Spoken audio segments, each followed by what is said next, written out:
James catches, puts up a three. Won't go. Rebound Bosch. Back out to Allen. His three-pointer. Bang! Tie game with 5 seconds remaining.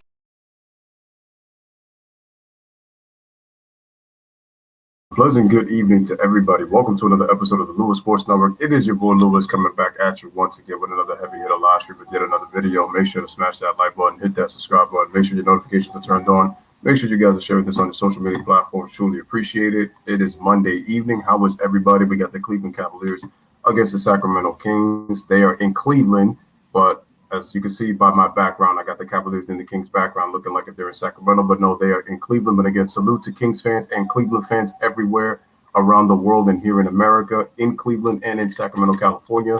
How is everybody doing? Salute to everybody in the chat, man. Appreciate y'all being here. Salute to Brandon, as always. Salute to Hayden. All right, man. Hope everything is going well, man. And salute. So we got the Cavs and the Sacramento Kings coming up. Make sure you guys hit that like button. Make sure you guys hit that subscribe button. Make sure you guys are smashing that.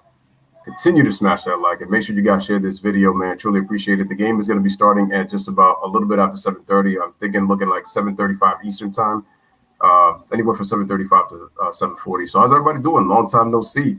It's been a minute, but I am once again back and back with the basketball. And so tomorrow we are going to be doing the Phoenix Suns against the Miami Heat.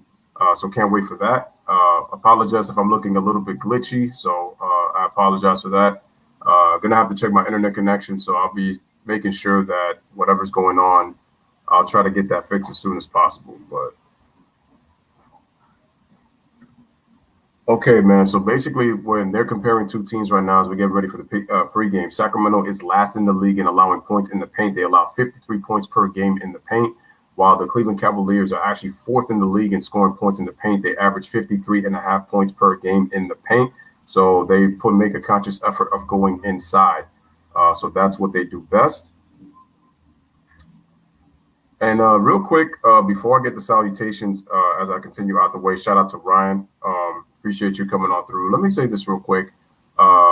Elgin Baylor, the Hall of Famer, all-time great Laker, and all-time great NBA legend, Elgin Baylor passed away. So I just wanted to say my condolences. I already did it in the community post, but I wanted to do it right here on the stream tonight because it was on my mind. Rest in peace to Elgin Baylor. You are one of the great legends of our game. It's a shame that today's generation don't really know about you. And it just shows the fact that, you know, there's a lack of humility in today's game. We don't respect the legends that came before us. That's my issue. I guess sick and tired of the media talking about Michael Jordan and LeBron topics almost just about every single day. We have a guy who revolutionized the game in Elgin Baylor. I mean, you're talking about a guy who was a great rebounder. Okay, so yeah, there were a lot of possessions back in the 60s. The 60s was the fastest pace in NBA history, more valued possessions. But that doesn't discredit Elgin Baylor's greatness and what he meant to the Laker franchise and what he meant to the NBA.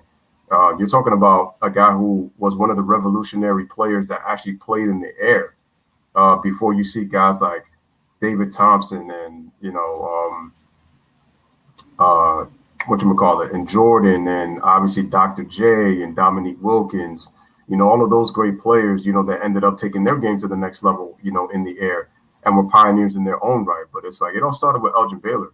He wasn't like he was doing a lot of air moves in the air when it came to making shots or layups. It wasn't necessarily dunking the basketball.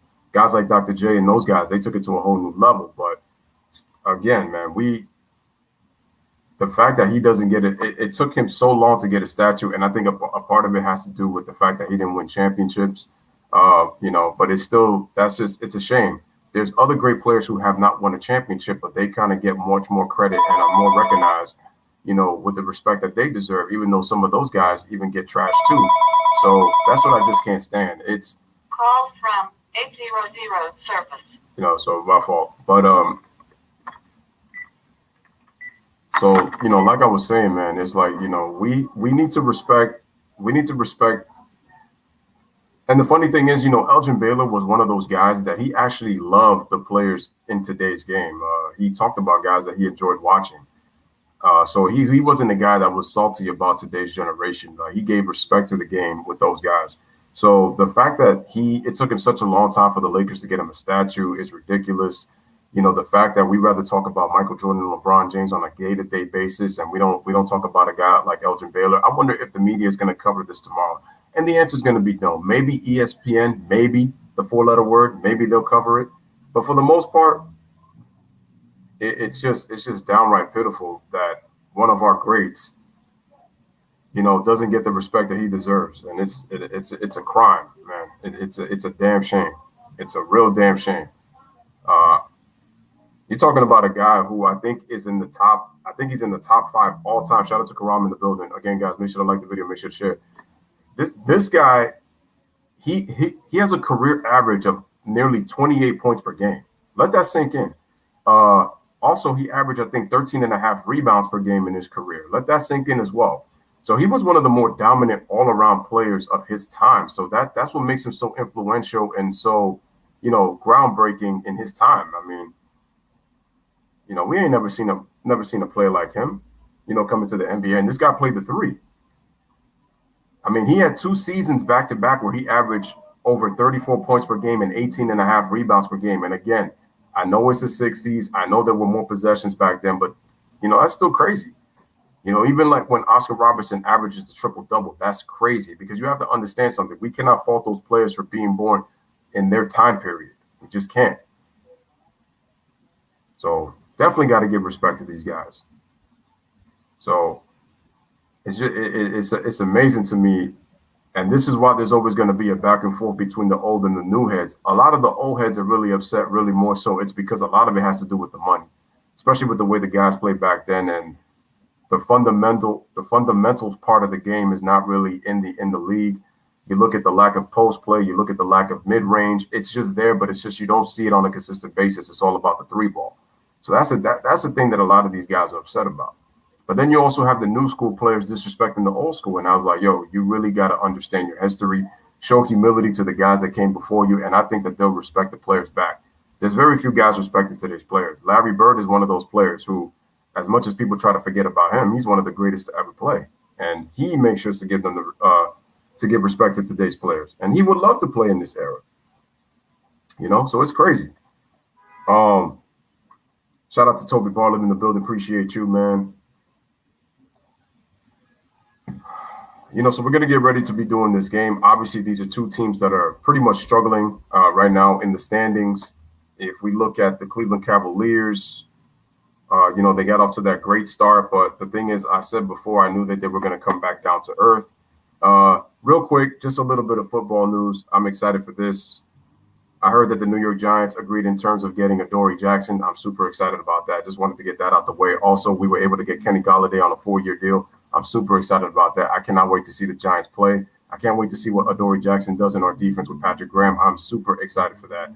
And getting Kenny Golladay, we finally got a number 1 receiver. I'm hoping that helps spread the offense even more. And then hopefully when we get Saquon back, fully healthy, we're looking at a real explosive offense. And we also got Kyle Rudolph, which I'm happy about. So, I just really hope that we start winning football games because I feel like now this is our division to take for some reason. I feel it more so now.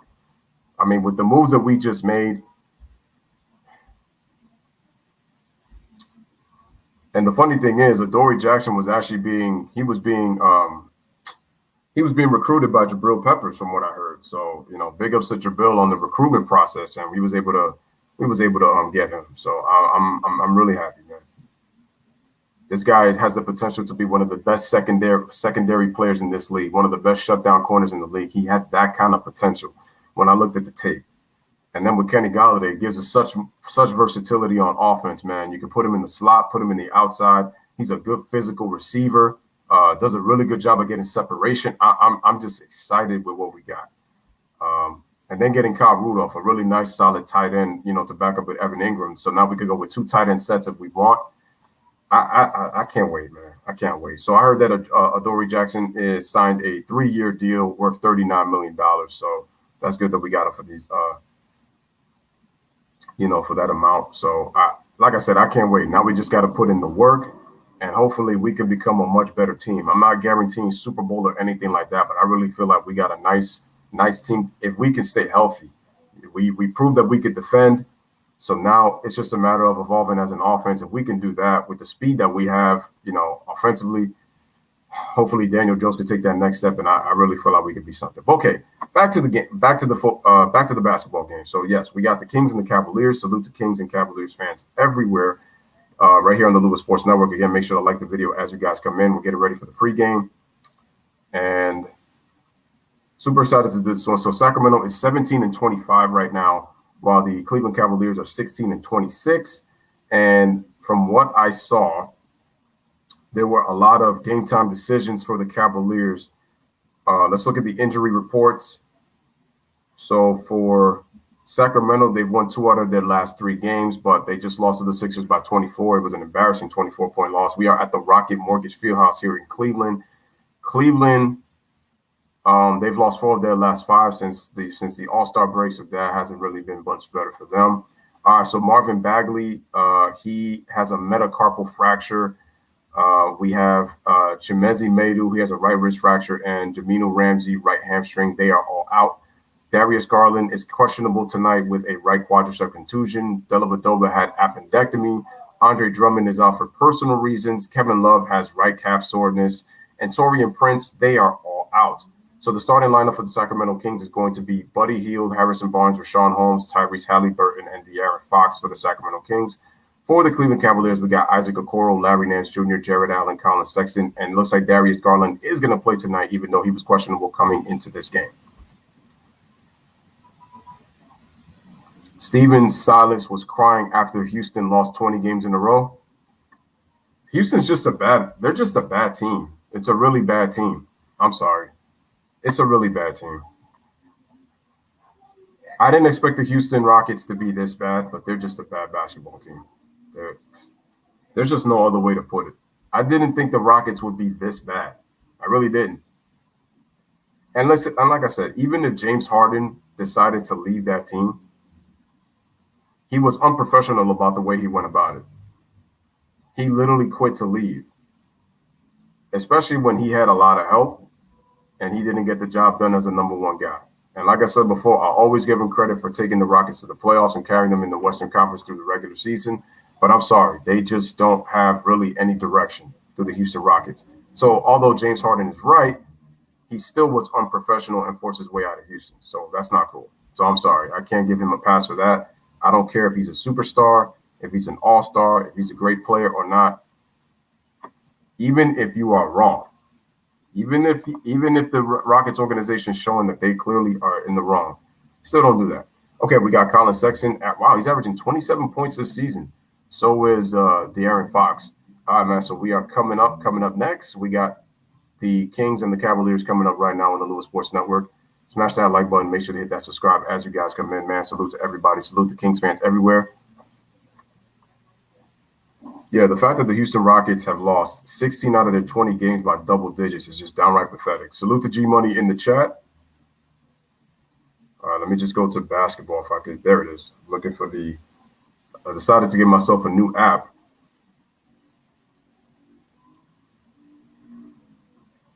All right, man. So the Cavaliers signed Quinn Cook to a second 10-day contract. That was reported 5 hours ago. In the last 5 previous meetings, we got Sacramento's winning 3. They've won 3 out of their last 5. Tomoko, shout out to Tomoko in the building. Appreciate you. I got to see some of your other videos. I haven't forgotten. Just been a little bit busy, but I got you, Tomoko. No question.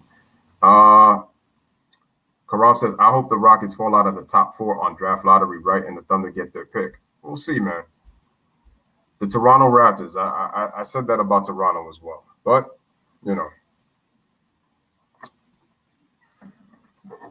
the thing that's hurt worse, I think what's really hurt worse is the fact that a lot of injuries has happened this season. So it's been really hard to watch basketball. Even some of the games, it's been hard to watch. Wow, that's crazy. Both teams have lost 3 of their last 5. Both teams have lost 3 of their last 5. John Wall, I thought he'd be better than that, but he hasn't. I mean, John Wall's coming off of serious injuries, but even then, he still has not improved his jump shot. being in the league for over 10 years and still no jumper. I lost faith in John Wall. So the spread, Sacramento's at a -4.5. They're the favorites to win. I got the Kings tonight, despite everything. So De'Aaron is averaging 23.7 points per game. Colin Sexton at 24.2. Drummond is giving you 13.5 rebounds. Rashawn Holmes is at 8.6. De'Aaron Fox is giving you 5.5 assists, and Darius Garland leads the team in assists with 5.9.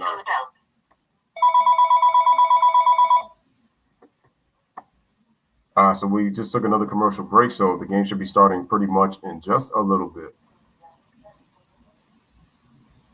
Again, smash the like, make sure to hit that subscribe. Hoodie Lou in the building, man. What is going on? Hope you guys check out that Nikola Jokic video that I put up in terms of why I think he's the MVP. I think in terms of narrative, he's not gonna get the award. I just think that I really think he is, though. Only for the fact that this is just my opinion. I don't think he's gonna win the award, but I think I'm just making the case as to why I think he should be the MVP, just because of those historic numbers that he's putting up. The Nuggets have not been fully healthy all year. They have been disappointing because they're only 25-17. But like I said, I think Jamal Murray's play needs to pick up and needs to be more consistent. He did a little sample size, in the last couple of games. He started to play a little bit better, but I'm sorry, until they start to pick up their play and start to really climb up the West.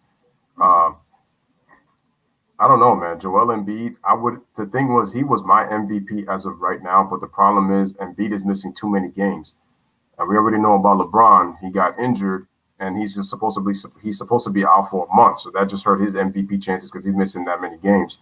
The only other player to miss at least more than 10 games and win an MVP was Allen Iverson back in 2001 because he only played 71 games that year. My question is the media going to make an exception and allow that? So I don't know. All right, man. Welcome to Cleveland Cavaliers basketball. Atlanta's playing better, but I really felt like they could have lost that game to the Lakers just because, Trae Young, I don't know what is it with him. That dude lacks so much basketball IQ. It's ridiculous. His shot selection is just so poor. There were moments where I felt like he was trying to give the game to the Lakers, especially after Atlanta built that double-digit lead. What y'all think about Solomon Hill and the LeBron play? Y'all think, was it a dirty play? Was it not a dirty play? Let me know what y'all think in the comments section.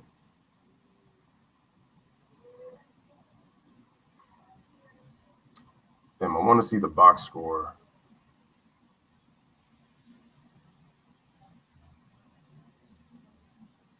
Oh, you could even do, that's cool. They have a box score. All right, man, so we're getting ready. We're about to get set. This app is pretty cool. I've been watching March Madness and NBA action all weekend. It's so much basketball to watch. How's March Madness going? Because I really haven't been paying attention to the games. It's a shame that March Madness got canceled at the height of the pandemic. It's crazy. Let me switch my background because we're about to get on here. No, that's the Suns and the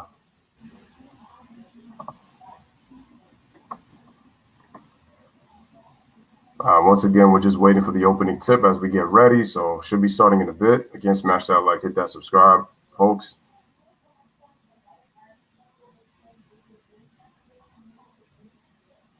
Ron is out for a month, and LA's probably going to slip in the standings. What they have to hope is they don't slip to the point where it's going to be that they end up slipping at the what's his spot? That they don't slip up to the 8th spot, because then they're going to have to do a play-in. If they slip up to 7th, I don't know if they're going to slip that far, but they're going to have to. Oh, there's upsets all over the place, man. That sounds great. I might start getting into college basketball soon when the season starts for real and not worried about this COVID. All right, man. So starting lineups, we got Darius Garland. He's getting introduced. Make sure to share this video if you guys have not, folks. Make sure to put that in. Again, man, smash that like, hit that subscribe. Salute to Cleveland and Kings fans everywhere. Make sure y'all get ready for this game. Y'all already know.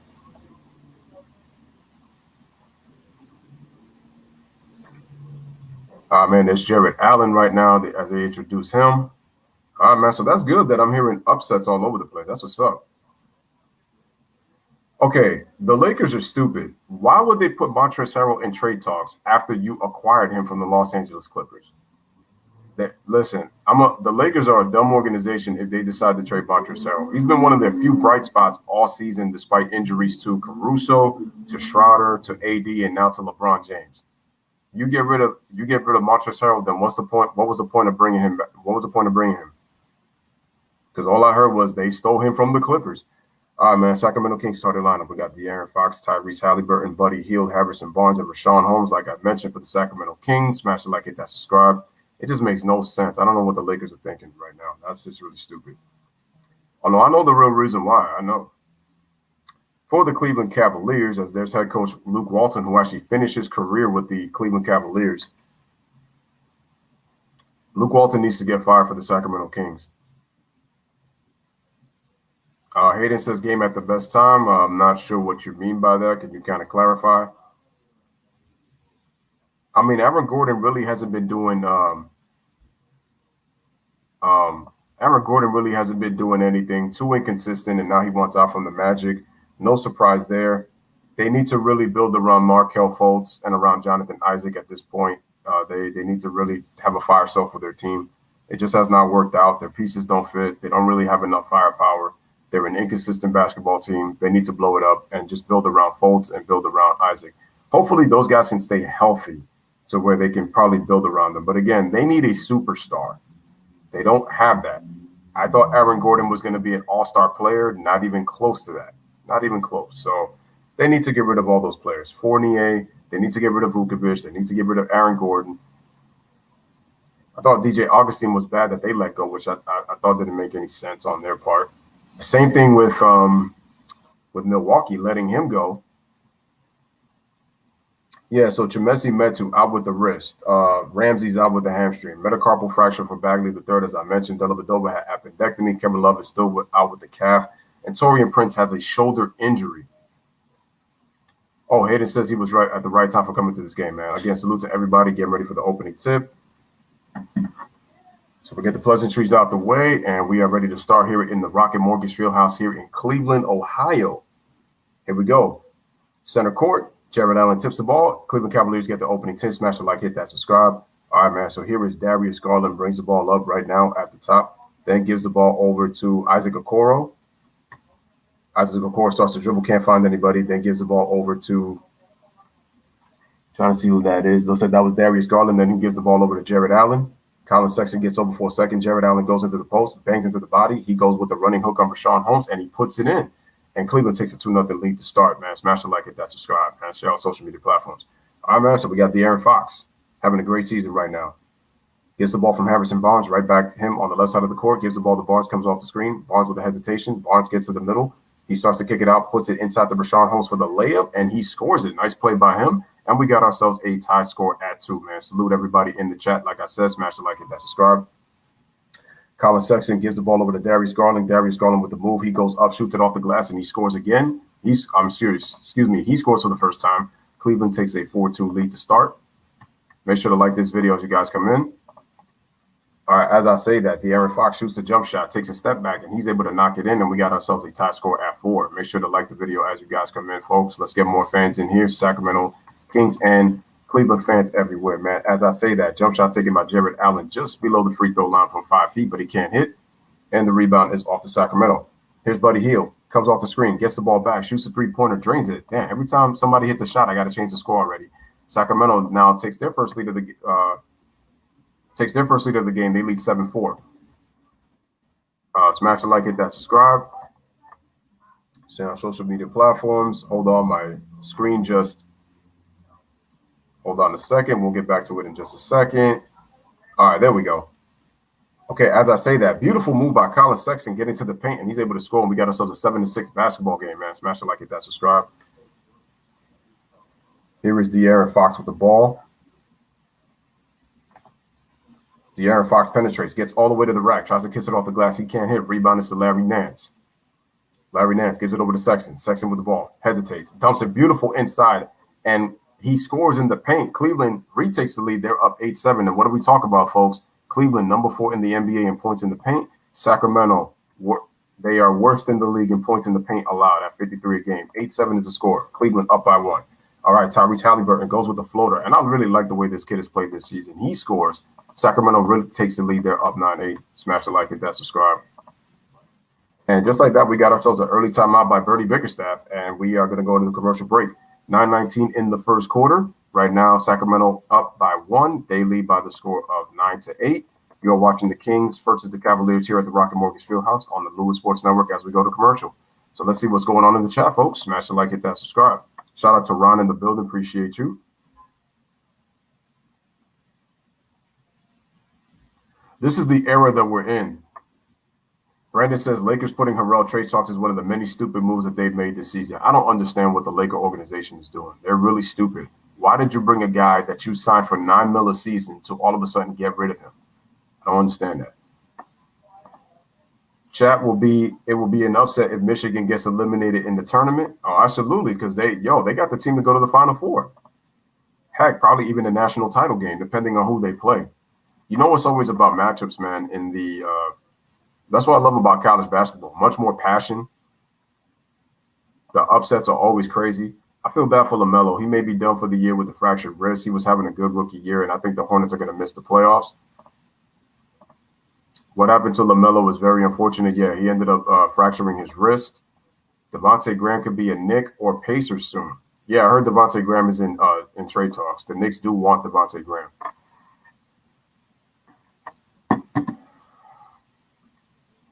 Same with Gonzaga. If they lose, it's going to be a huge upset.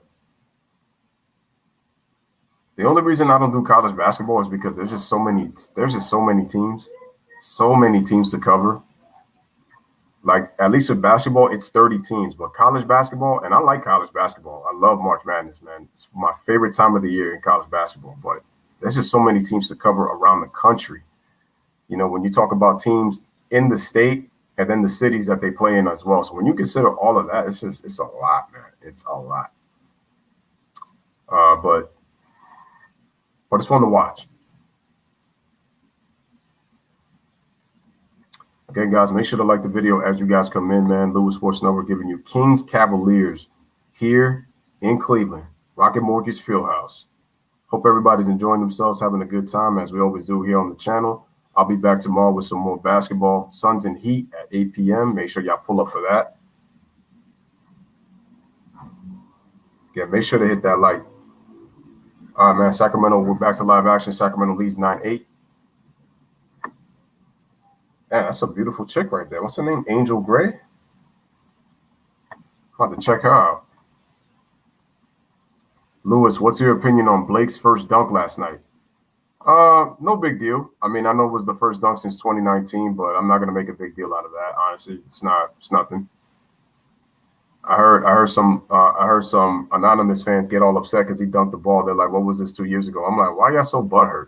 Anyway, Larry Nance Jr. tries to dunk the ball on the pass from Colin Sexton. Good penetration and good play by Colin, but he couldn't able to dunk it. Loose ball, Sacramento picks it up. Here's Tyrese Halliburton. Decides to pull up for 3, and he drains it. Sacramento goes up by 4. They lead 12-8. Smash the like, hit that subscribe. Share on social media platforms, man. I truly appreciate that. Here's Darius Garland, the point guard with the basketball. Smash the like, hit that subscribe. Gives the ball over to Jalen Allen on the right block. Decides to put the move. Takes one dribble, goes up with the hook. He can't hit. Rebound, Rashawn Holmes. Rashawn Holmes gives it over to Harrison Barnes. Harrison Barnes, he traveled. Tries to step through, but he can't finish. And the rebound's over to Larry Nance Jr. Here's Darius Garland on the break. Nice left to right, right to left crossover. Goes with the left hand, and he's able to score. Nice play by him. And we got ourselves a 12-10 score right now. Darius Garland has the potential to be a very good point guard, potential all-star in the future. All right, De'Aaron Fox with the ball. He loses the ball. Buddy Hield loses it. Oh, excellent dive and hustle effort. And then the outlet to Colin, excellent, beautiful pump fake on Tyrese Halliburton, and he scores and he ties the game at 12. Good hustle by Cleveland, Garland on the hustle, and then great play by Sexton to tie the game at 12. Here is De'Aaron Fox with the ball, comes to the middle, hesitates, starts to crossover, switches direction, goes up with the left hand, and he can't hit. Rebound, Jared Allen. I noticed De'Aaron went to the middle. Here's Sexton on the break. Sexton with the pull-up jump shot. Oh, rattles in and out. Rebound is to Rashawn Holmes, gives it over to Tyrese Halliburton coming up on the right side of the court. I know you guys missed me. Did you miss me? You missed me. All right, Tyrese goes up right, shoots with the floater, and he scored. Man, this Tyrese Halliburton kid is, he's a really good player, man. I like his I like his offensive repertoire. Both teams shooting 6 out of 10 from the field. Kings take a 14-12 lead, 7:22 remaining in the first quarter. Smash the like. Here is Isaac. Gives the ball over to Larry Nance Jr. at the top of the elbow on the left side. Gives the ball over to Sexton. Excellent defense and anticipation by De'Aaron Fox. Outlet pass to Buddy Hield for the layup. He scores. Sacramento goes up by 4. They lead 16-12. Smash the like. Hit that subscribe. Let's get more people up in here on the Lewis Sports Network. You already know 16-12 is the score. As I say that, Colin Sexton shoots a three-pointer. He can't hit for the Cleveland Cavaliers. Rebound is to Sacramento. All right, here's Harrison Barnes, comes off the screen. Then gives the ball over to Rashawn Holmes, who rolls to the basket, shields the ball with the left hand on Jared Allen, and scores it off the glass in the paint. And Sacramento takes a 18-12 lead. They are up 6. Here's Garland with the ball, goes behind the back with the crossover, goes up with the floater. He gets blocked from behind, and the rebound is off to Harrison Barnes. Here's Tyrese Halliburton. Starts to come off of the left side, dribbles to the middle, gives it to Harrison Barnes in transition for 3, but he can't hit from the straight-on 3. Rebound is over to Larry Nance Jr. He brings the ball up, gives it over to Darius Garland. He shoots the three-pointer, and he drains it. So we have ourselves a 3-point game. 18-15 is the score. Continue to like the video. Continue to share this, folks. Here is De'Aaron Fox, gives it over to Tyrese Halliburton. Fakes left, goes right, tries a bounce pass over to Rashawn Holmes. Faces a double team. Halliburton steps back to the 3-point line, receives a pass, and he drains another one. Tyrese Halliburton on fire in this first quarter, and we got ourselves a 21-15 Sacramento Kings lead. Smash a like, hit that subscribe. Darius Garland goes up, tries to lob it.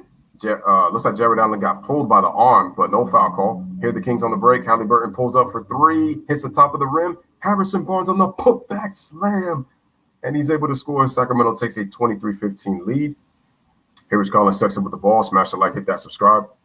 Colin Sexton dribbles all the way right on the hesitation move, goes off the glass, and he scores again. So it is now 23-17.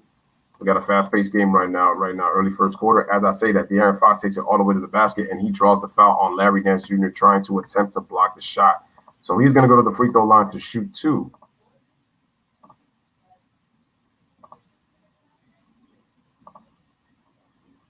Let me just see what's going on in the chat. Shout out to the one. Harrell will probably leave at the end of the season. They are listening to offers, not shopping him.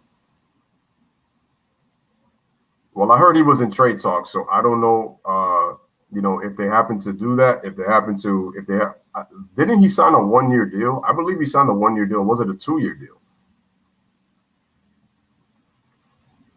I knew it was going to be tough. Karam says, turned on the Thunder game against the Wolves. All right, man. So Chetty Osman and Wade have checked into the game. Dean Wade. Okay, I remember his name. Dean Wade, because I saw it right before the pregame. De'Aaron makes the first free throw, so we got a 24-17 basketball game. Smash the like, hit that subscribe. Here he is on the free throw. Make sure to subscribe if you're new to the channel. De'Aaron only makes 1 out of 2. And the rebound is off to him. All right, here's Quinn Cook. Gives it over to JaVale McGee. Then off to Dean Wade. Dean Wade gives it off to McGee on the left side. McGee tries to pass it, starts to dribble, loses the ball. Dean Wade picks it up, and then he dunks it right at the rim. Nice play by – damn, he looks like Chandler Parsons. I didn't even realize. 24-19 is the score. Smash the like, hit that subscribe. Yeah, he does have an unorthodox shot. That's true.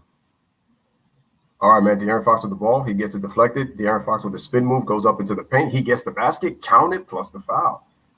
So Sacramento goes up 26-19, and the foul's going to be on Quinn Cook trying to defend him. So now let's update the score once again. So it is 19 for the Cavaliers, and we now will have 26 for Sacramento. I can't believe that 9 did not put in when I tried to do that. Wow, that's good. And De'Aaron misses another free throw. That's the second one already, so it stays 26-19. We got Chetty Osman. We got Dean Wade. We got Quinn Cook. We got JaVale McGee. Trying to see who that player is. He is JaVale McGee in the post. He goes for the Kareem Scott hook. Man, Kareem will be so proud as he knocked that one in. And we got ourselves a 26-21 game. Buddy Hield gives it off to De'Aaron Fox. De'Aaron Fox off to Buddy Hield. Buddy Hield pulls back. Buddy Hield starts to dribble left, loses the handle. He goes up, pulls up for the jumper. He can't hit. Offensive rebound by Harrison Barnes. De'Aaron Fox shoots a three-pointer, can't hit. Rebound, Chetty Osman. Chetty coming up on the right side of the court, brings the ball up. Again, smash it like it. That's subscribed. 26-21. Chetty takes it all the way to the basket with the left hand. Overshoots it, can't hit. Offensive rebound, JaVale McGee. He gives it off. Nice fake by Dean Wade. Dean Wade. And beautiful dunk inside by JaVale McGee on the score. And we got a 26-23 game. Unless I'm going to have ourselves a timeout by Luke Walton with 3:39 remaining. So 3:39 remaining in the first quarter.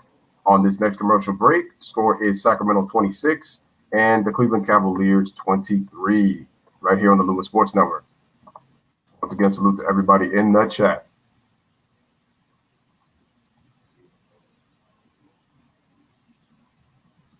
Yeah, it's crazy. So he's got a 2-year deal. He's got a player option. Okay.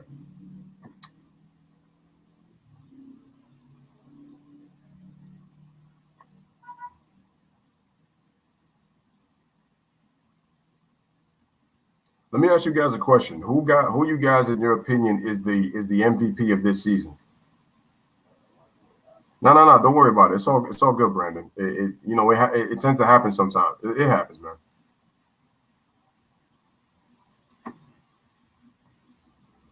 Okay. Lewis, I saw an old video thing you did of the beautiful sports. Women, I see you, my boy, with Taylor Rooks. I got to get back on that, by the way. I mean, Taylor Rooks is quite the looker, man. So that's, one of the reasons I did it. Got to give respect to women who are about their job and not about narratives. That's all I care about. Shout out to Rosalind Bovell, Jason Tatum. Okay. And yes, we know Jason Tatum does play for the, for the Boston Celtics.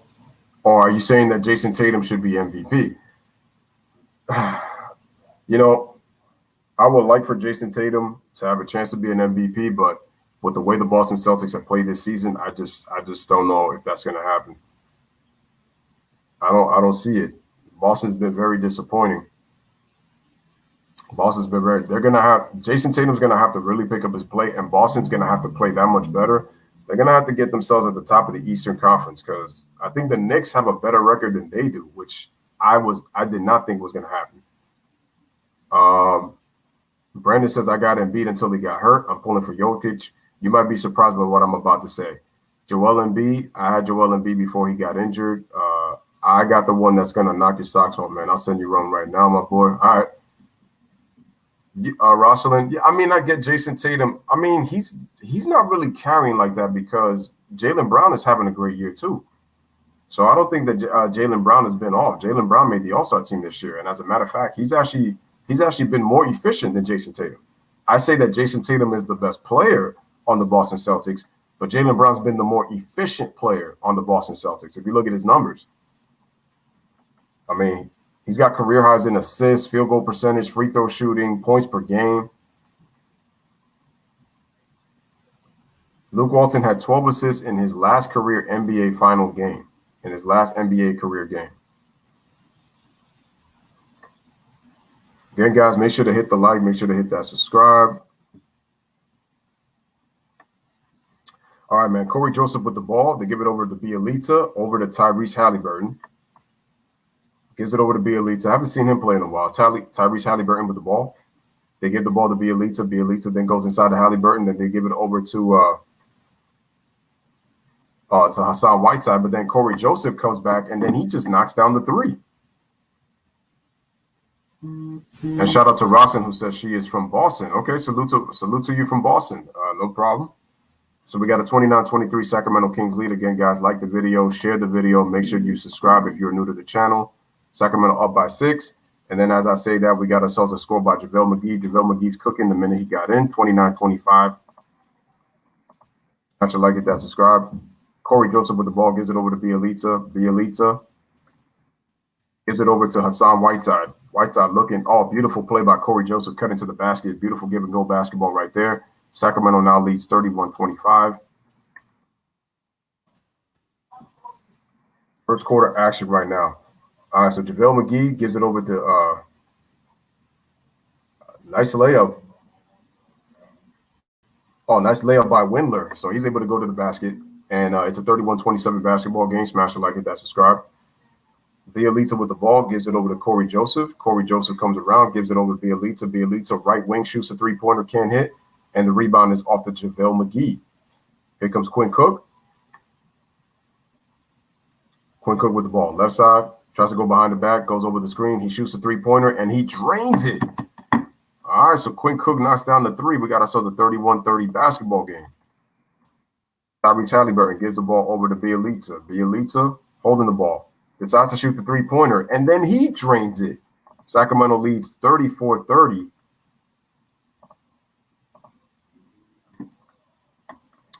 .133 remaining in the first quarter, minute and a half.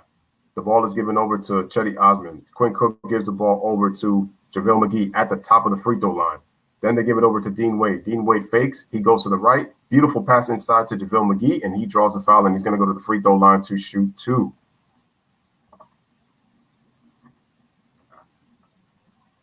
You can make a case that CP3 is one of the best leaders in the league. Okay, Boston is 21-21, and NY is 21-22. All right, cool. I mean, yeah, the Knicks lost that heartbreaker to the 76ers. I was really mad about that game. We should have won that, especially. I didn't like the fact that Julius Randle let Tobias Harris shoot that corner three-pointer. I was so pissed. And then the foul late in the game, and we lost. That would have put us a game over 500. JaVale McGee makes both free throws, so it is a 34-32 game, 2-point game right now with 1:18 remaining in the first quarter. Smash that like, hit that subscribe.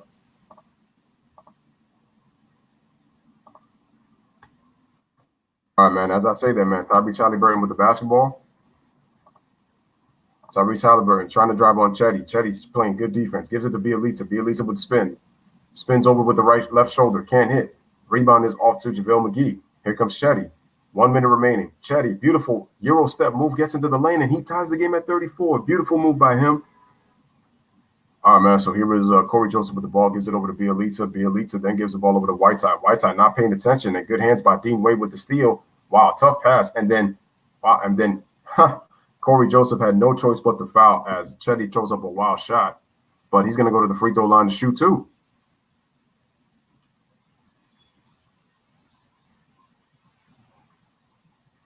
The Knicks lost a close game where, as G-Money mentioned, we got outscored by the Sixers bench. Shake Milton at 21 points, and then we missed 10 free throws. We still win the game. Chetty at the free throw line, misses. Let me update the score. We are tied at 34, folks. Smash the like, hit that subscribe. Make sure y'all go check out my Jokic video. Make sure you guys share that video as well as to why I think that he's the MVP. Some people are even saying that James Harden, and I said that he has a stronger case because Kevin Durant hasn't been playing. And did you guys hear about Kyrie Irving leaving the team again? What's up with that?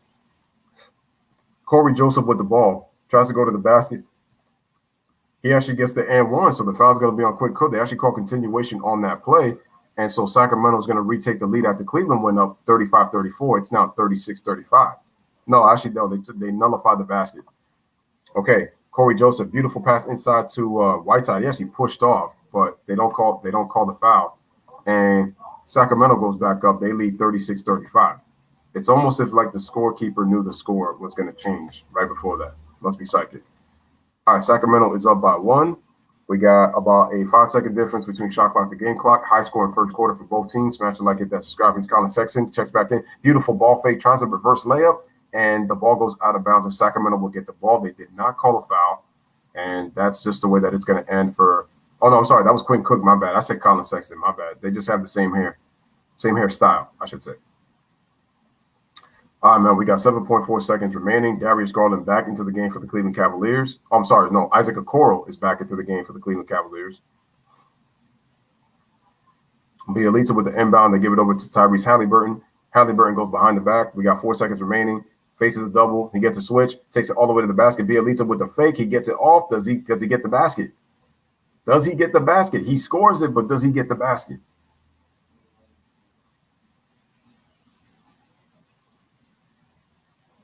Do they give him the basket? I don't know.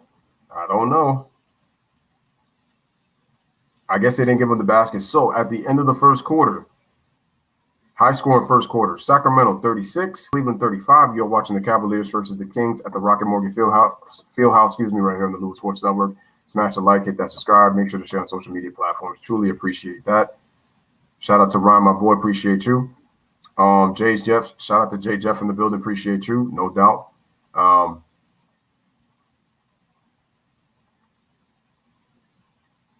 He said family stuff again. We'll see. Karan says that. Oh wait, hold on a second.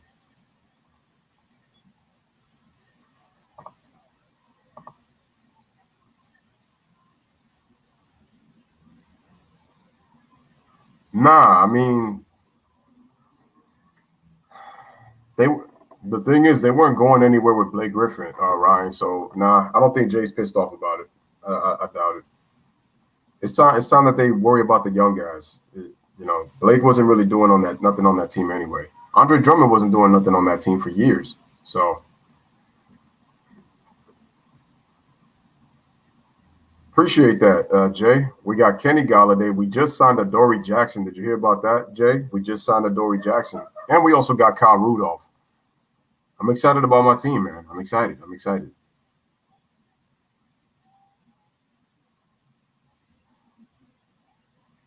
I think the Nets will be fine in a half-court game. I think they'll be fine. As long as Mike D'Antoni is not saying nothing to Steve Nash and they don't settle for threes, I think they'll be fine in the half-court because they just have a lot of firepower. Their key thing is that they just got to run plays and just play off the ball, man. That's all it is. They could do that, they'll be fine.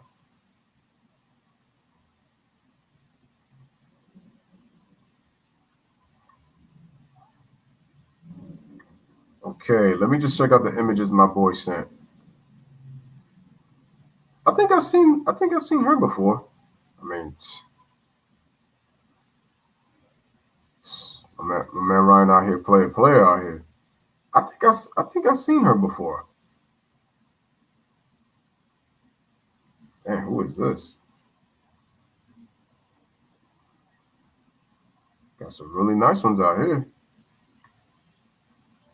All right, guys, second quarter action, man. Smash the like, hit that subscribe. De'Aaron Fox with the ball, gives it over to Bielisa. They dump it inside the Whiteside. Whiteside pushes him. Look at that, pushed him twice. And JaVale McGee still blocked his shot, but he's able to get the hook in the paint anyway. And Hassan Whiteside scores. We got a 38-35 game. Smash the like, hit that subscribe.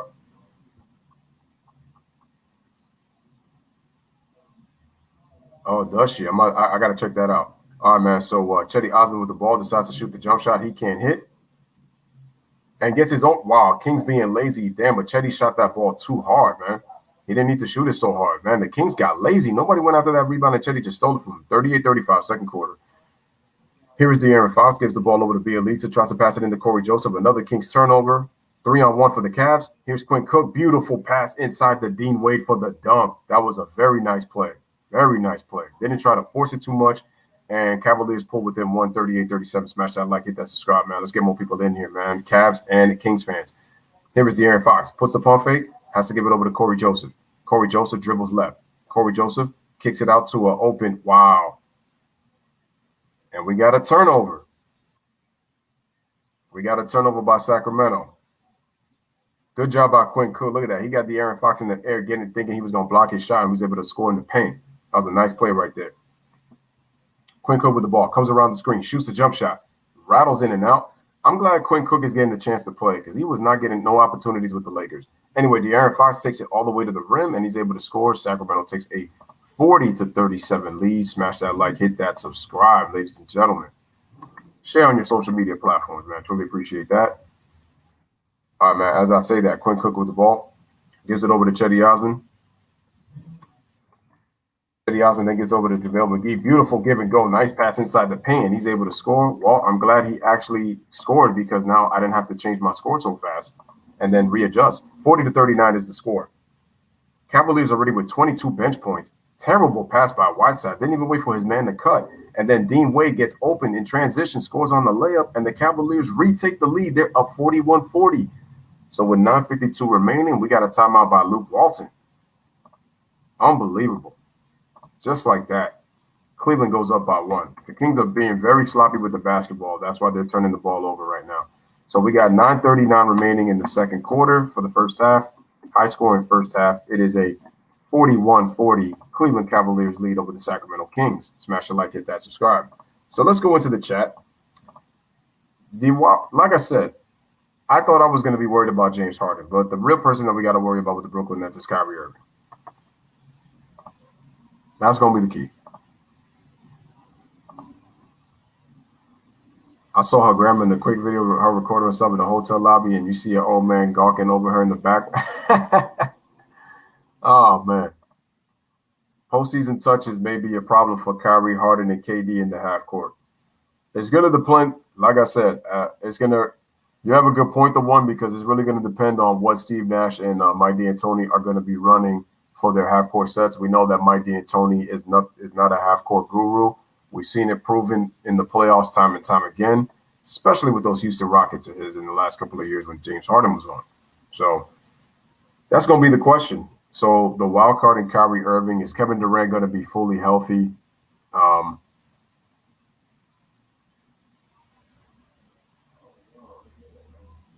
I saw it, Ryan. I did see it. Yeah. I did see it.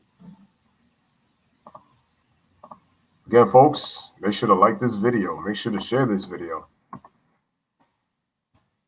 I got to get back on the live streams until we talk again. We got to talk about this ankle injury with LeBron. We also got to talk about Kyrie Irving leaving, the Brooklyn Nets. So now we got 2 stars on each team out right now. KD with the hamstring. Could be connected to the Achilles, which could be the problem. Kyrie Irving taking a leave of absence because of apparently personal reasons.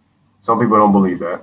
Then we have AD with his Achilles problem, and then we got LeBron with his ankle injury he suffered on Saturday afternoon against the Hawks in the second quarter. And your boy O'Shea Sharp went crazy and then said Solomon Hill did not create a dirty play, but then goes off and says that it was unnecessary. So in other words, Shannon, you wanted to play both sides and try to still blame it on Solomon Hill. Yeah, man. So I guess he can't hustle. I don't know, man. It's ridiculous. Okay, so the duo is averaging 46 points per game. That's Colin Sexton and Darius Garland. They're shooting 48% on average. They're shooting 44% from 3 on average, and they're averaging 10.5 assists combined together. And both guys combined have scored 50-plus points in 4 games this season. All right, back to live action. Smash the like, hit that subscribe. Here is Corey Joseph. Corey Joseph with the bounce pass over to Rashawn Holmes. 2 pump fakes, puts it on JaVale McGee, is able to score in the paint. Sacramento retakes the lead at 42-41. All right, man, here's Colin Sexton with the ball. Colin Sexton then gives the ball over to Dean Wade. Dean Wade gives it over to Wingler. Wingler tries to shoot it off the glass, misses. JaVale McGee on the offensive rebound for the putback dunk, and the Cleveland Cavaliers retake the lead. They are up 43-42. I can see this game easily going into the 60s. Smash the like, hit that subscribe. Nice shot in the paint by De'Aaron Fox. And the Sacramento Kings, they go back up by 1, 44-43, with 9 minutes flat remaining in this first half.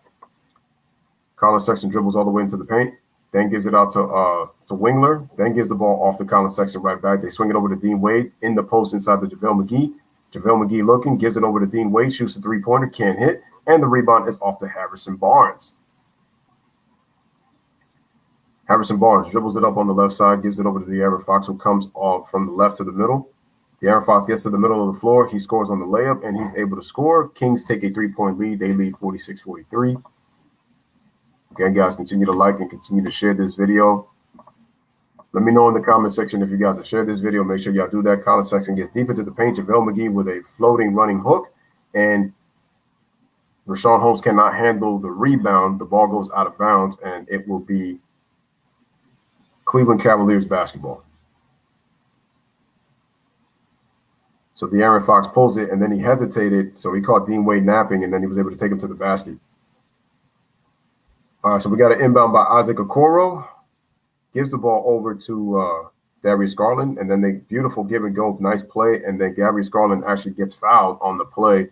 46-43 is going to go to the free throw line to shoot 2, 8-12 remaining, and the foul is going to be on, I believe it's going to be on De'Aaron Fox. So nice, good aggressive move by Darius Garland. Like I said, this kid right here is the future of the Cleveland Cavaliers for sure. Nice job by giving the ball back and being able to pass it. Garland knocks down the free throw. Actually, no, he missed the free throw, so it's still 46-43.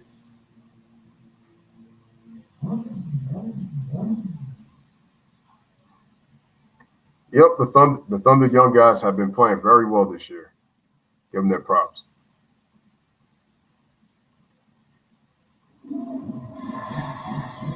Garland makes both. Actually, no, he made both free throws. It just took too long to change the scoreboard. All right, man. So 46-45. 8:09 remaining in the first half. Smash the like, hit that subscribe. Here's De'Aaron Fox with the ball. De'Aaron Fox with the hesitation gets a switch, gives it over to Harrison Barnes, loses the ball. Good sleight of hands by Darius Garland on the turnover. Garland, beautiful bounce pass to Sexton, goes with the left hand, and he's able to score. Nice play. Cavaliers retake the lead. They're up 47-46. Smash the like, hit that subscribe. Here's De'Aaron Fox quickly down the floor. Comes to the middle, gets a screen. Beautiful step through. Goes for the layup. Blocked by JaVale McGee, but they're going to call it goaltend. And Sacramento will go back up 48-47. Nice back and forth action by both teams right there on the break. You can tell that both of these teams, even though they play half court, they definitely like to run up down the court. Here's Garland. Garland comes off a JaVale McGee screen, dribbles to the right side, kicks it out over to, I think that's Isaac Okoro. Isaac Okoro dribbles left. Nice spin move, goes up to the basket, and he draws a foul. So good aggressive move by him. And he will try to help give the Cavaliers to have them retake the lead.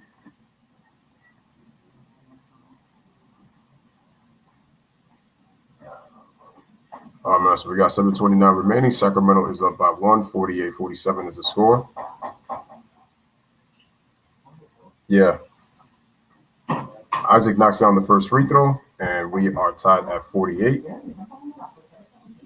All right, here is Larry Nance Jr. He comes back in. Looks like it's going to be in for Dean Wade. Make sure to hit the like as you guys come in, folks. Shout out to Matthews Moeller.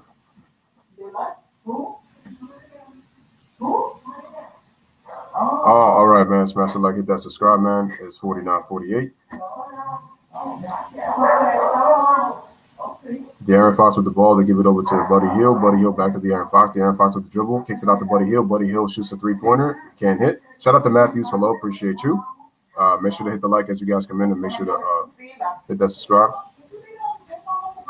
Colin Sexton with the ball. They give it over to Darius Garland. Garland is looking. They give it over to JaVale McGee. Make sure to share this video, like the video. JaVale McGee loses the handle. I don't know. He put the ball on the floor. Shout out to Weapon X in the building. Appreciate you. Here's De'Aaron Fox. Puts the ball on the floor. Goes up for the shot, and he draws a foul. Let me change the score once again for you guys. It is 49-48. So salute to you, Matthew, who is a Cleveland Cavaliers fan.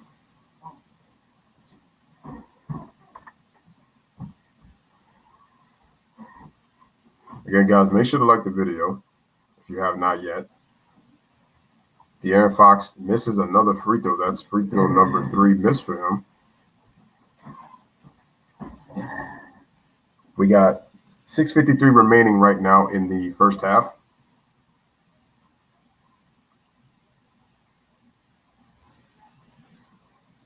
I forgot to do the out-of-town scores. All right, man. So we got a free throw made by De'Aaron Fox. So we are tied at 49, ladies and gentlemen. There we are. Smash the like, hit that subscribe. Here is Darius Garland, and then another turnover by the Cavaliers as Jared Allen trying to pass it, and then it gets stolen by Halliburton. De'Aaron Fox with the bounce pass.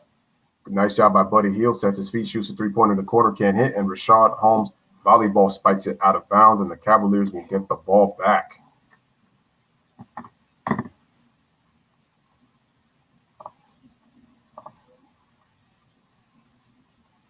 All right, man. Larry Nance with the ball. We are tied at 49. Larry Nance gives the ball over to Colin Sexton. Colin Sexton gets the screen, dribbles all the way to the basket, loses the ball, goes up with the shot, and nice lob pass inside to Jared Allen with the right hand. That should count. Yep. They're going to score the basket. They're going to count it plus the foul.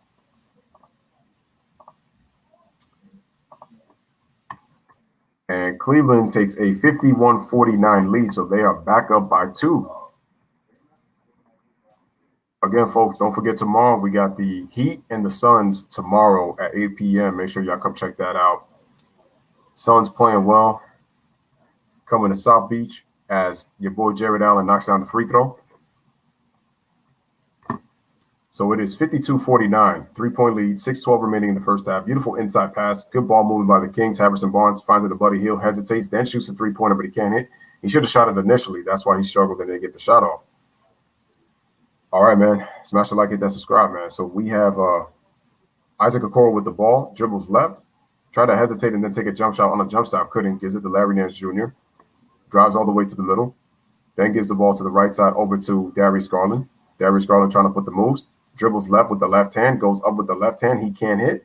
And the rebound's over to Rashawn Holmes. Here come the Kings. Tyrese Halliburton. Bounce pass to Rashawn Holmes. Runs through the middle, loses the basketball, but the ball was deflected by Jared Allen, and it's going to stay with the Sacramento Kings. So once again, let me update. 52-49 is the score right now. Cleveland is up by 3. Again, guys, smash the like, hit that subscribe. Make sure to share. Salute to everybody in the chat. Salute to everybody that's new here. The Heat have lost 3 in a row.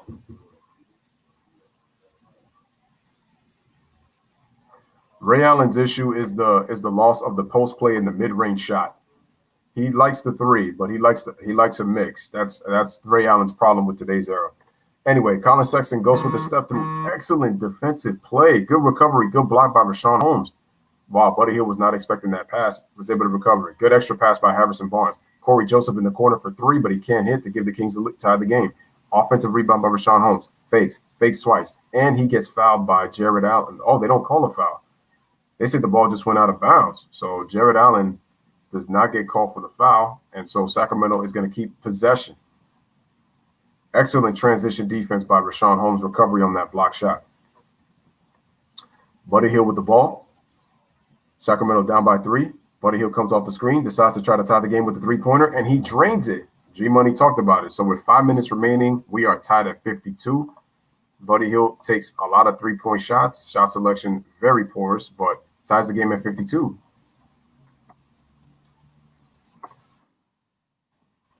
All right, so Larry Nance Jr. takes a rare mid-range jumper, but he cannot hit. That's not his forte. And we got a rebound by Corey Joseph. Dribbles to the left, gets into the paint, tries to spin, gives it to Holmes. And Holmes, with his famous push shot that he likes to do, he scores and Sacramento retakes the lead. They're up 54-52. Actually, no, they're up 53-52, excuse me. I don't know. They took away a point? I guess so. Should be. Anyway, Darius Garland doing a lot of dribbling, pulling back, goes with the ball, passes it inside to Jared Allen. Jared Allen actually travels, shuffled his feet, gets the ball off in time, spin move, switch, pivots, and then scores with the left hand. Cleveland retakes the lead. They're up 54-53. When's the last time we had a timeout in this quarter? I think it was with 9:19 remaining in the second quarter.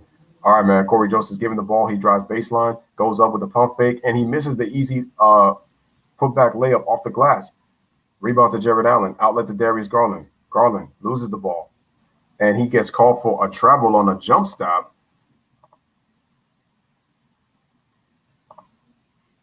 And the ball is going to go to Sacramento.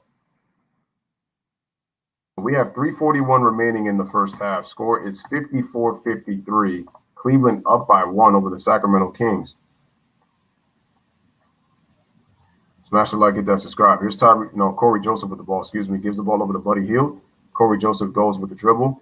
They give it to Buddy Hield. Dribbles left on Isaac Okoro. Starts to dribble, starts to hesitate, then takes a step back shot. That's a terrible shot, man. Buddy Hield just has poor basketball IQ on offense. Beautiful outlet pass inside to Isaac Okoro on the break for the beautiful revert scoop layup. Acrobatic scoop layup, and the Cavaliers lead by 3, 56-53. Tyrese gives it to Corey Joseph. Then they give the ball to Rashawn Holmes. Rashawn Holmes at the free throw line, trying to look. Beautiful, nice bounce pass to Tyrese Halliburton for the dunk on the switch. The Cavaliers got confused, and they give up an easy point in the paint, 56-55. 2:56 remaining in this first half. We got Darius Garland gives the ball to Larry Nance. Pulls the ball back up to the middle. Gives it off to Colin Sexton on the right side of the court. Colin one-on-one with Corey Joseph. Starts to dribble. Hesitates. Dribbles left. Gets to the middle. Goes up with the floater. And was able to hook it right there inside the basket, man, and able to get himself a swish. Cleveland with a 3-point lead. They are up 58-55. I think they're going to go this entire quarter almost with just one timeout. And then we got a steal, another turnover by Sacramento. Beautiful pass to Jared Allen, and then he gets the ball was deflected. They didn't call a foul. Rashawn Holmes with 2 defensive plays. Here's Halliburton. Skips the pass to Buddy Hield for the tie, and he rattles in a 3, and Sacramento ties the game at 58. We got 2 minutes remaining right now in the first half. We are tied at 58. Smash the like, hit that subscribe. Back and forth action. Colin Sexton with the ball. Colin Sexton gets into the paint, puts up, and he misses. Jared Allen gets the offensive rebound, pushing off. He spin moves. He goes up, and he's going to draw the foul with 1:50 remaining in the first half. And I think finally, since 9:19 in the first quarter, I think we're finally going to take a timeout, which we are. So they let them play for almost 8 minutes of action in that second quarter. So with I think it's 1:50 remaining, as we remember the late, great Elgin Baylor. The late, great Elgin Baylor.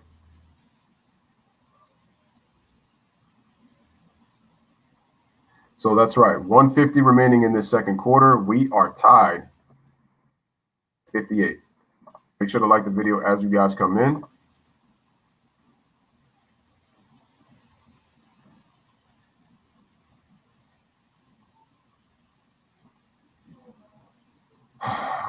Okay. The Thunder's young core is better than people thought they were. Yeah. Do you think that old heads give harsh criticisms toward today's players? Yeah. Let me see. As a huge Jordan fan, I noticed the old heads are giving LeBron James unfair criticism. I do say that people don't want KD versus Kawhi in the finals because it would put in a really tight spot. They don't want that at all. I'm just calling that. Ironically, the Kings are outshooting the Cavs 58 to 53%. The Cavs already have 44 points in the paint. They have 44 points in the paint? I think you're right because they've rarely taken jump shots in this game. Here's the problem with that. The one, you could say unfair criticism, but Bron be doing it to himself too. That's the problem. Bron be doing it to himself. He would be respected more if he showed more humility. This is what I'll be saying. I feel like LeBron doesn't show enough humility towards the game of basketball because if he did, trust me, he'd be a lot more respected. And there's guys who respect LeBron. So we're not going to sit here and act like he don't get respect. I told you, the love balances out the hate with LeBron, man. But the thing is, I feel like a lot of dudes, they're just not open to say it, but they low-key know that he gets dramatic on some things. Well, there's no need. There's just sometimes he just does things that just goes a little over the top. For example, I don't got an issue if you have an opinion. The only problem is with him is he doesn't do his research when it comes to his opinions. Just listen to him talk. It's like you can already tell. You can say that it doesn't have anything to do with basketball, but here's the problem. He tries to connect it to basketball. That's the problem. If he didn't bring these things on himself, trust me, Bron would be getting much more respect. It's a reason why even some fans who were fans of his are starting to kind of turn away from him.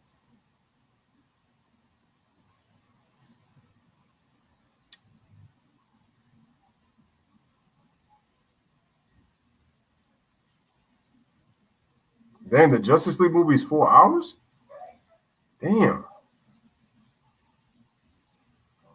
Is that on HBO Max? The one says unfair criticism on his play on the court. Further elaborate by what you mean by unfair criticism on his play. What do the old heads say? I'm ready for Godzilla versus Kong. All right. All right, man, so the Cavaliers are up 59-58, 150 remaining. Jared Allen at the free throw line makes only 1 out of 2, so Cavaliers are up 59-58. Smash the like, make sure to hit that subscribe, share on social media platforms. Again, salute to everybody in the chat, really appreciate that. So as I say that, man, Harrison Barnes gets the pass inside. Rashawn Holmes, once again, with his little push shot. I don't know how this dude makes it, man, but much credit to Rashawn Holmes on that push shot. 60-59, Sacramento is up by 1.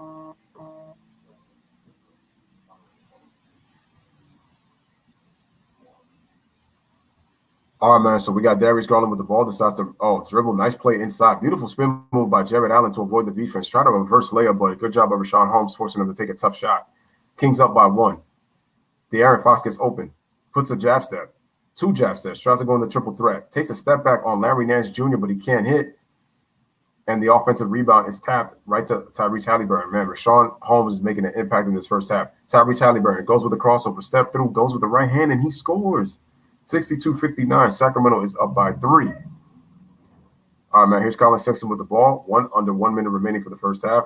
Darius Garland with the ball. He goes up. Actually, no, that was Isaac Okoro going with the ball, going with the offensive rebound. Tries to tap it twice. He can't do it. And De'Aaron Fox saves it into the hands of Buddy Hield. Then they give it to Tyrese Halliburton. Halliburton comes off a Rashawn Holmes screen, then crosses right to the other side, draws a double, then goes up with a floating right-handed shot, but he can't hit. Rebound is off to Jared Allen. Smash that like, hit that subscribe. We got 4 seconds between shot clock to game clock. Cavaliers with the ball. Colin Sexton has it. 62-59 is the score right now in the first half. I'll be checking the chat in just a bit. Colin Sexton with the hesitation starts to dribble left, loses the ball, comes back to the middle, takes a tough free throw line jump shot, and he can't hit at the buzzer.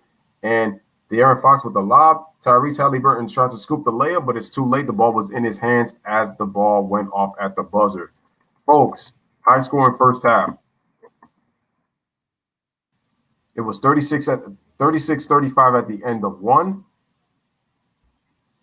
26-24, Sacramento outscores Cleveland in that second quarter. So at halftime, we have a 62-59 game. Sacramento leads by 3 over the Cleveland Cavaliers here in the Rocket Mortgage Fieldhouse. You are watching the Cavaliers versus the Kings on the Lewis Sports Network. Smash the like, hit that subscribe.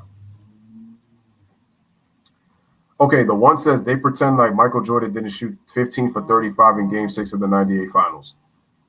Well, you're right about that. You're right about that. That's true. But wait, when did they say this though?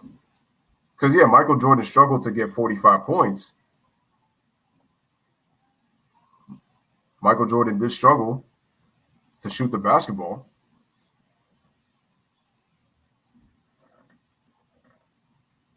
But who are the oh man.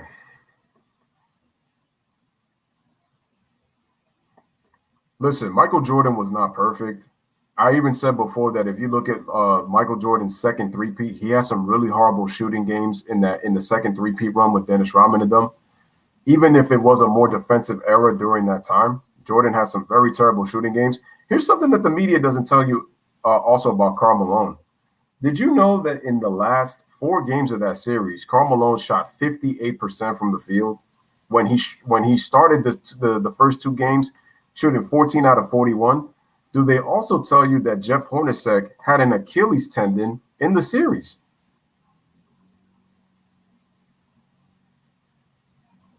Wait, you said of the 98 Finals in Game 6, or are you talking about against the Indiana Pacers in the Eastern Conference Finals, LeVon? Which one?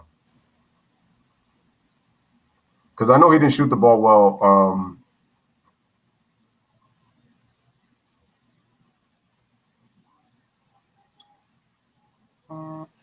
You know what, though? Here's the problem, though. Scottie Pippen deserves his props. No question about it. Okay? Scottie Pippen, you're saying in both games he shot 15 out of 35. I mean, I don't listen, man. You're gonna struggle. You're gonna struggle. So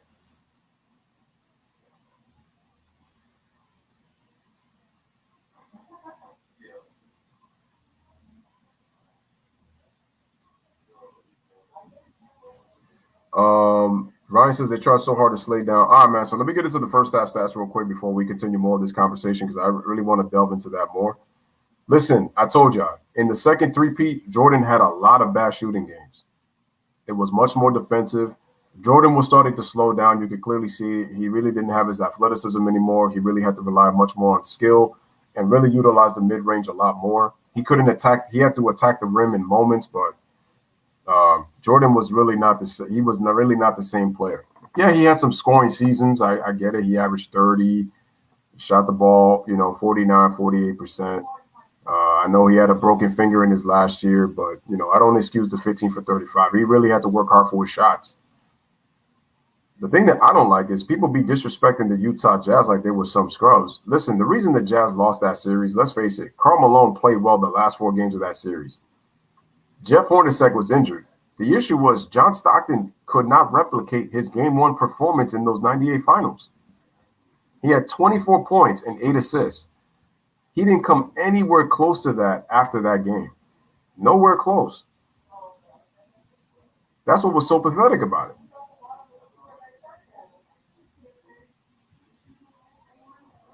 Oh, no, nobody's saying okay. They're looking at his total career, the one. He's no god, but here's the problem. They be treating LeBron like he's a god, and he sure as hell ain't that. That's the problem. Oh, so they updated the score, so it's 63-59. I thought it was 62-59, so I guess that they made some kind of change in the score. So let me just do that really fast. This is the problem. And like I said before, Elgin Baylor just passed away, one of our great legends, but the focus of today's league is about Michael Jordan versus LeBron in the GOAT debate. Truly disrespectful. So they changed it. So it's 27-24. Okay, first half. Rashawn Holmes, 10 points, 9 rebounds in 18 minutes. Clearly had an impact. Halliburton and De'Aaron Fox with 14 points each. Halliburton actually shot the ball better in that first half. For the Cavaliers, we got Colin Sexton and JaVale McGee with 10 points each. Darius Garland had 9 to the first half stats. Cleveland only shot 48%. Well, it's good, but the Kings shot 57%. And the Kings made 7 threes, so they're plus 15 from the three-point line. Cleveland shot 11 free throw attempts, so they offset some of that. Rebounding pretty close. Kings up by 3. The Cavaliers have 1 more offensive rebound. Both teams sharing the ball just about equally. 14 assists for the Kings, 13 for the Cavaliers. 4 blocks for the Sacramento Kings, but the Cavaliers have 8 steals. The Kings did a terrible job taking care of the basketball. They had 9 turnovers, and both teams are terrible at defending the paint. Cleveland has 44 points in the paint, and Sacramento has 40. And ladies and gentlemen, those are your first half stats right here. All right, so let's go to the out-of-town scores, shall we? So we're going to go to the NBA schedule, as we like to do on the Lewis Sports Network. Thunder up 25-22 at the end of the first quarter on the Minnesota Timberwolves. Hornets Spurs at 8:30. They'll be underway just shortly. The Raptors are facing the Rockets at 9 o'clock in Houston. Pacers in Milwaukee at the Fiserv Forum in Milwaukee at 9 o'clock. Celtics play the Grizzlies right there in the FedEx Forum at 9. The Jazz are in Chicago at the United Center at 9 o'clock. And then last but not least, the Atlanta Hawks will play the Los Angeles Clippers in Staples Center at 10 p.m. Hawks are looking for their 9th straight win, as G-Money mentioned. And those are your out-of-town scoreboards and upcoming games, man. Smash the like, hit that subscribe. Shout out to Omar, what it do. That's the thing that also people don't talk about. Also, if you watch that game 6, Scottie Pippen hurt his back. So it was hard for him to be a factor offensively. Michael had to carry the load in that first half of that game 6 in the 98 finals. And he had 23 points in the first half. And then other than Michael Jordan, the other Bulls had a really hard time scoring. For example, take a look at the 1993 NBA Finals in the first three-peat. In Game 6, Michael Jordan, the score was, trying to remember, I think the Bulls were up by 7, 87-80, or I think it was by 8, 87-79, I think, in that third quarter of Game 6. Through 3 quarters, 87-79. The Bulls only scored 12 points in that fourth quarter. Up until the John Paxson three-pointer that they ended up taking the lead on, and the Suns were up by as many as 4, 98-94 late in that game, Michael Jordan scored 9 of the team's 12 points. And that was with the Bulls struggling offensively. That's something that they don't ever talk about, though. Yeah, but it depends on what you're talking about, though, because you're only saying excuses, but you're not elaborating. See how you elaborated about Michael Jordan, but you're not elaborating about LeBron. What is it about LeBron that they're saying excuses, though? You got to elaborate. See how you elaborated with Michael Jordan in terms of the conference finals? My thing is, even though if Jordan shot poorly, it never took away from his effort, though. I think that's why he gets the praise. Michael doesn't quit. He just goes out and plays, despite the fact that he shot. I think that's why he kind of gets the praise. If Jordan was quitting, it's kind of a different story, man. Now, Elgin Baylor was very athletic when it came to his shooting and then also his acrobatic layups. I remember, I think when he scored I think it was 61 points in the NBA Finals. He did this nice acrobatic reverse layup that I saw against the Boston Celtics. I'm surprised that they don't show that play enough because it showed you that he was one of the first few guys that really started to play up in the air when the game was more grounded, back then. It's a shame he doesn't get the respect he deserves. Really, really a shame. And he's a guy who just never complained. He just kind of just pretty much went about his life and just pretty much did his thing. The one said Ron made an excuse for Jordan. That's what I was referring to. Shout out to Omar in the building. Ron, but what did Ron say? Oh, well, here's the thing with Scottie Pippen, though. Here's the thing with Scottie Pippen. He was really not as affected because he had a bad back. So I will give Pippen a pass on that in that game 6. He pulled his back on that dunk when the Bulls scored the first points of the game. I do agree with you that others, they really had a hard time scoring the rock. So MJ did have to pick up the slack. That's what I say about that statement. So it's not really an excuse, though. I see what you're saying, the one. I give Pippen a pass because he really was not able to really imprint offensively. He really hurt his back with those back spasms, so it was really bad. But if you watch that game 6, the Bulls really did struggle to score. Jordan was really their main offense. So he had to really rest on defense a lot more, just so that he would have enough energy to score on the other end. I'm not excusing it, but that's just the way that it happened. They pretty much did it by design. The funny thing is, Utah had that game in the bag. They let Michael Jordan drive to the basket. It was so reminding me of '93 when the Suns were up by 4 and they let Jordan dribble the length of the court and just let him go to the basket. That's just a mistake. You lose those kind of games in tight games like that, man. That was just a big mistake on both of those teams' parts. But you also got to give Jordan credit. You also got to give Jordan credit that he was able to make the steal, cheating off his man. That was a big gamble, but Karl Malone, he didn't pay attention. So that was a big no-no on Karl Malone's part. Why did they keep changing the score? It says 62-59, then it's 63-59, now it's 62-59 again. Like, what is this? Crazy. It's true. If you look at that game, that's really what happened. I'm just saying that Pippen gets a pass from me because, like I said, he really hurt his back. It was really tough for Pippen to even move out there, and I give Pippen a lot of credit for playing with he gave it all he had in that game, despite blowing out his back. That's what actually happened. But I wouldn't say Pippen disappeared, though. It was really hard for Pippen. I would have said Pippen disappeared if Pippen was healthy and he was not able to provide anything offensively in game 6. But the thing is, Jordan made clutch plays, man. You got it. The dude was running on fumes. I mean, the guy played 45 minutes in that game, and he scored 45 points. So I'm not saying that he didn't struggle. He didn't shoot the ball well. I'm not making an excuse. You hear me saying that in the second three-peat, Jordan had a lot of bad shooting games in all 3 NBA finals. The best series he shot was against the Utah Jazz in '97, where he shot 46%. But he only shot 41% against the Sonics, and he only shot 43% against the Utah Jazz in '98. So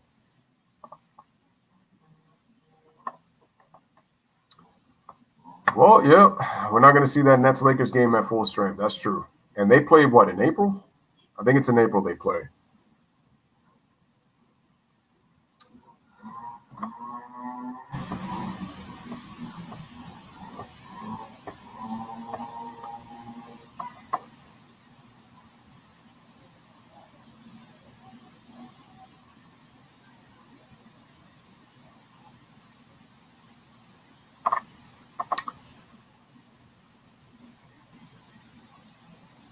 They said, who's been the better ball player?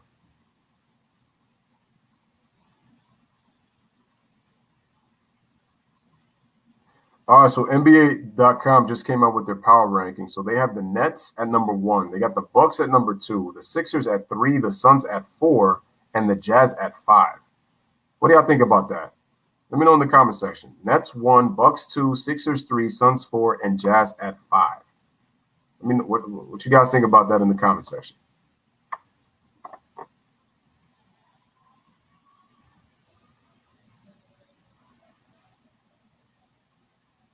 So we will be getting ready for the second half in just a bit. Make sure you guys like the video.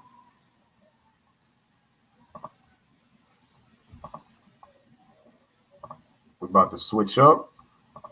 All right, man. Cleveland, this is for you. So what Kyrie said goes out the window? Yeah. April 10th. So that is, oh, that's a Saturday. Or is that a Sunday? Wait a minute. Yeah, no, that's a Saturday. Yeah, that's a Saturday.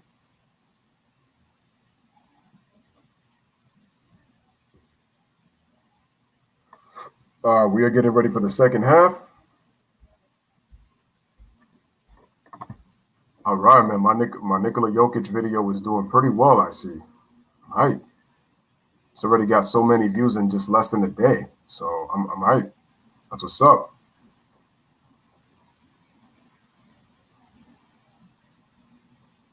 All right, man. So we're getting ready for the third quarter.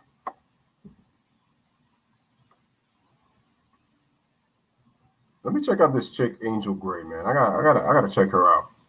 Shout out to Valhalla. He says, "Let's go Lakers." Okay. Shout out to Valhalla Sports Talk. All right. Appreciate you coming on through. Antonio Lang, assistant coach of the Cleveland Cavaliers, is talking to Angel Gray for the first half of the Cavaliers. Again, make sure to like the video as you guys come in. Salute to everybody here. The one says the Clippers should be on that list. Do you think? Do you think he should be on that list? What do you think, guys? Do you think the Clippers should be in the top 5? I would say, I don't know. I think the Clippers to me are just out. They might be 6th or 7th, I think, when it comes to the rankings. I just think that they've been okay. They haven't been getting blown out like last year for sure, but I really haven't seen the Clippers. I don't know. The Clippers, it's like they win with these little small games, and then it's like then after that they start to lose. They just been up and down all season for me. And Paul George continues to not keep his mouth shut. Anyway, Harrison Barnes with the ball. Sacramento gets the ball back to start the third quarter. Buddy Hield with the ball. Buddy Hield goes into the paint, takes a turnaround jump shot. Tough shot, and he rattles it in. Sacramento takes a 5-point lead, up 64-59. Again, salute to everybody in the chat. Smash the like, hit that subscribe. Clippers are too inconsistent for me to even put them in the top 5. I said that they're in the top 10, but they're just off. Larry Nance Jr. with the ball, gives it off to Colin Sexton. Colin Sexton starts to drive, and we got ourselves a turnover. It looks like we have ourselves an offensive foul on Larry Nance, excuse me. I called him Lance. Larry Nance, 64-59. Early part of the third quarter, De'Aaron Fox gets the ball from Rashawn Holmes, gets the screen. De'Aaron Fox dribbles to the middle, takes a jump stop, fades back, and knocks down the jump shot. Sacramento quickly up by 7. They lead 66-59 to start this quarter. Salute to Kings and Cleveland fans everywhere. And salute to Valhalla. Appreciate you coming on through as well. All right, man. Colin Sexton with the bounce pass to Jared Allen, and he, gets a rolling hook shot to go in. Small roll, but the Cleveland gods, the basketball gods were kind to him. 66-61 is the score, and then I quickly say that De'Aaron Fox starting to cook in the third quarter, 68-61. He said, let me go into my bag and cook up a recipe for you Cleveland people. And Sacramento takes a 7-point lead, 68-61. And I think we have a foul. Yeah, they call a foul, and it looks like it's going to be – is it on De'Aaron Fox? I don't know.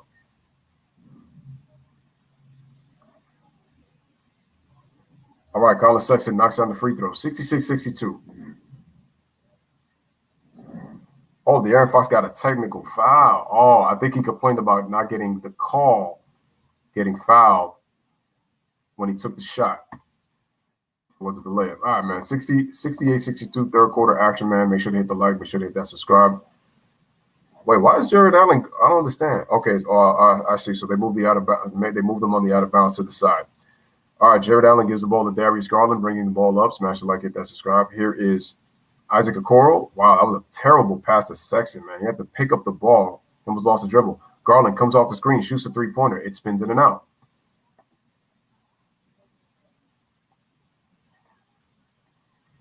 Here is De'Aaron Fox. They give the ball over to Rashawn Holmes. Rashawn Holmes then gives it over to Harrison Barnes. Harrison Barnes, wow, nobody near him, and he just drains the three. 71-62. Sacramento takes a 9-point lead. They come out like gangbusters here in the third quarter, up by 9.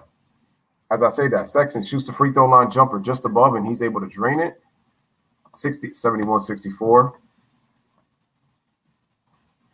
Sacramento up by 7. As I say that, man, tallies Harry Burton with the dribble, starts to penetrate, almost lose the ball out of bounds, and then the Kings with another turnover. That's their 11th. Sexton with the bounce pass, terrible pass to Larry Nance. He was able to not catch that. Larry Nance puts the move, able to nice, good use of the footwork.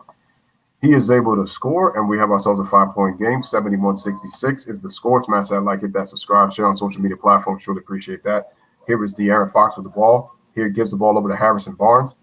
De'Aaron Fox starts to dribble, loses the ball, then gets the ball back. Rashawn Holmes trying to set that screen, sets it on the right. Fox comes off the screen, shoots the three-pointer, and he shoots an air ball, and it's another turnover for Sacramento as Cleveland gets the ball back.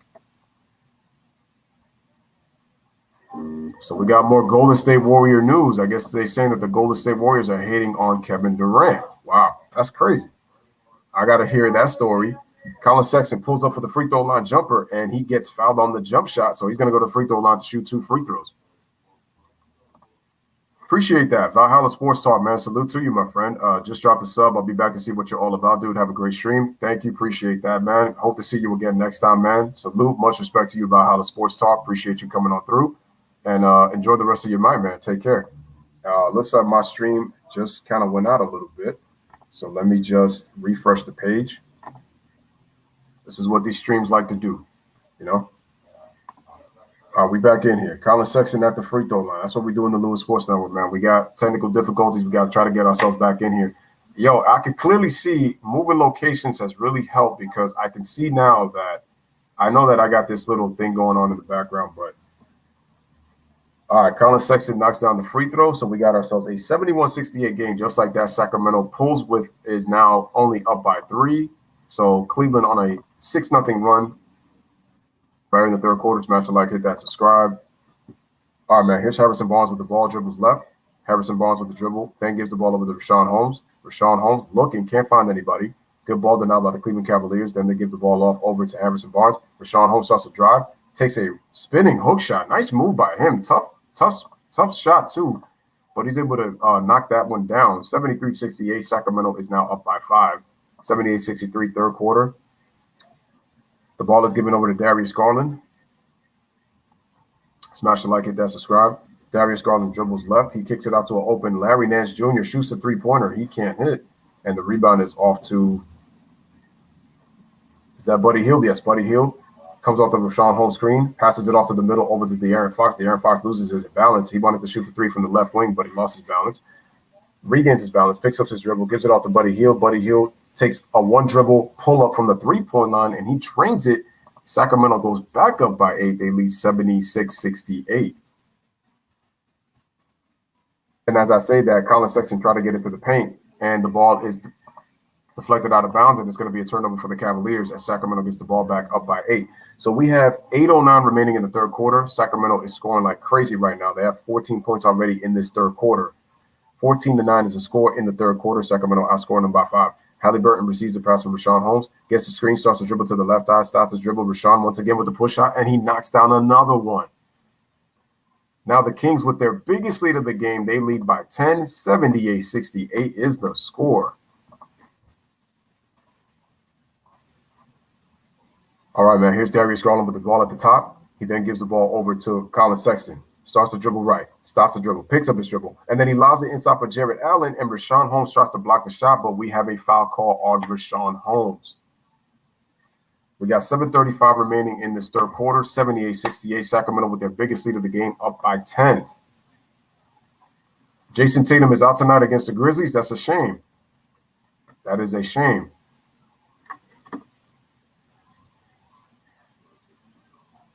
Is he out with an injury? All right, man. The ball is inbounded to Colin Sexton. Starts to drive. No, that was Darius Garland who took the jump shot, but he's sick. Okay. Sorry to hear that. Hope he feels better. All right, Tyrese Halliburton with the ball. Starts to give the ball over to Rashawn Holmes on the right side of the floor. Then gives the ball to Buddy Hield, loses the ball. They don't call a foul. Larry Nance Jr. picks the ball up. Gives the ball over to Darius Garland. Puts the pump fake at the top of the key. Beyond the 3-point line. Several feet behind. gives the ball over to Isaac Okoro. Isaac Okoro, cross-court pass over on the left wing, and then another cross-court pass by Colin Sexton. Okoro starts to dribble. He then has to pass it over to Darius Garland. Drives left, goes up for the layup. He can't hit. The ball's batted into the hands of De'Aaron Fox. Here come the Kings. Buddy Hield with the basketball. Dribbles up on the left side of the court, gives it over to De'Aaron Fox. There's a stoppage in play. Looks like we got ourselves a foul. Harrison Barnes goes to the ground. Rosalind says she had to take him off his fantasy. Yo, fantasy's been really bad for me this year. I've had a lot of players injured. I've had John Wall out. I got Anthony Davis out. I can't even use him. So my fantasy points are really suffering right now. I'm really suffering. All right, so it looks like we got ourselves a timeout.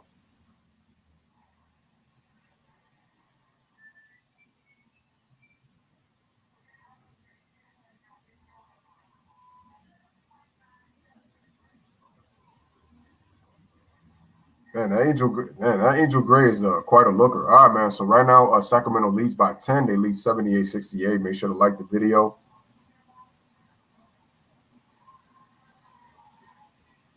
Damn, man, my Jokic video is already almost at 300 views already, and we're only 8 hours in. So I'm pumped for that. Makes me happy. Oh, you play FanDuel? Nice. That's cool. I don't use FanDuel, but I know a lot of people are putting in.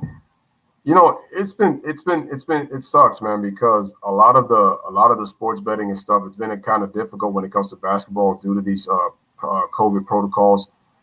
I just hope they don't ruin baseball. Baseball is starting up in just under 2 weeks away. I can't wait for that. I'm super excited because we got the Blue Jays to start at Yankee Stadium. But, you know, they're gonna, you know, those things kind of could get messed up.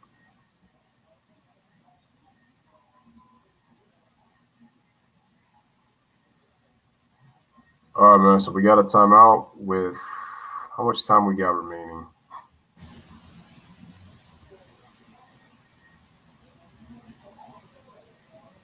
Oh, I see Angel Gray's got an Instagram. Nice. Oh, I see that she takes a lot of pictures. That's cool. It's really nice. Okay.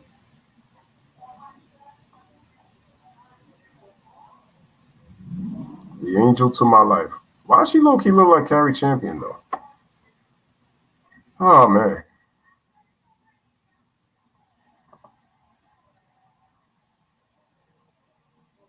G-Money. It's not going to go away, man. That thing's going to stick for a while. Yo, the Patriots, I think it's unfair. The Patriots got some nice pieces. Good luck to your Patriots. Listen, I'm a Giants fan, but I'm going to say good luck to your Patriots next year. I hope that Cam Newton has a bounce-back year next year, because that was a really tough year for the Patriots. I think what people are forgetting is the Patriots had players not come to camp. They weren't able to play due to COVID protocol. I think people forget that too. And the thing is, despite all that, they were competitive for most of the season. They just struggled down the stretch, but they were actually competitive for most of the season, despite not having a lot. So I think Bill Belichick actually did a solid coaching job.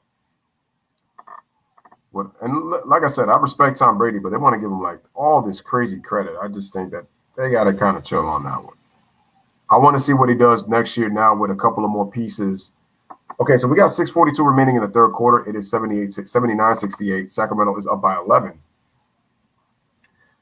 All right, man. So De'Aaron Fox with the ball, starts to dribble. De'Aaron Fox putting the ball on the floor, drives to the middle, decides to take the jump shot, and he gets the roll. So he rattles it in, and the Kings are up by 13. They lead 81-68, man. Smash that like, hit that subscribe, ladies and gentlemen, man. Here is Jared Allen, gives the ball over to Colin Sexton, then gives the ball over to Isaac Okoro, then over to Larry Nance Jr. Larry Nance gives it over to Colin Sexton. Colin Sexton starts to dribble left, pulls back, decides to settle in for a three over Harrison Barnes, but the ball rattles out, and the rebound is over to De'Aaron Fox. De'Aaron Fox comes on the fast break, decides to settle and shoot a three-pointer. Not a good shot by De'Aaron Fox, and he misses.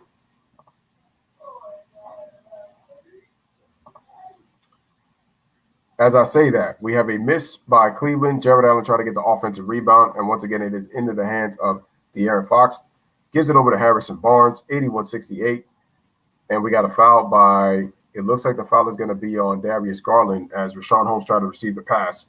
So Cleveland is up by 13. Smash the like, hit that subscribe. I got mine the next day after they approved it. Okay.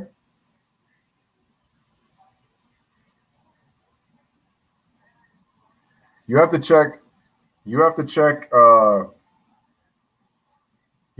you didn't get the first round, I heard that they're giving out a second round. What you have to do is you got to go to irs.gov and then type in your information, and then you should kind of find out to see when you should get yours. All right, as I say that, Darius Garland gets into the paint and he misses. We are approaching the 5-minute mark of the third quarter. Sacramento shooting great. They're shooting 72% in the third quarter, while Cleveland's only shooting 27%.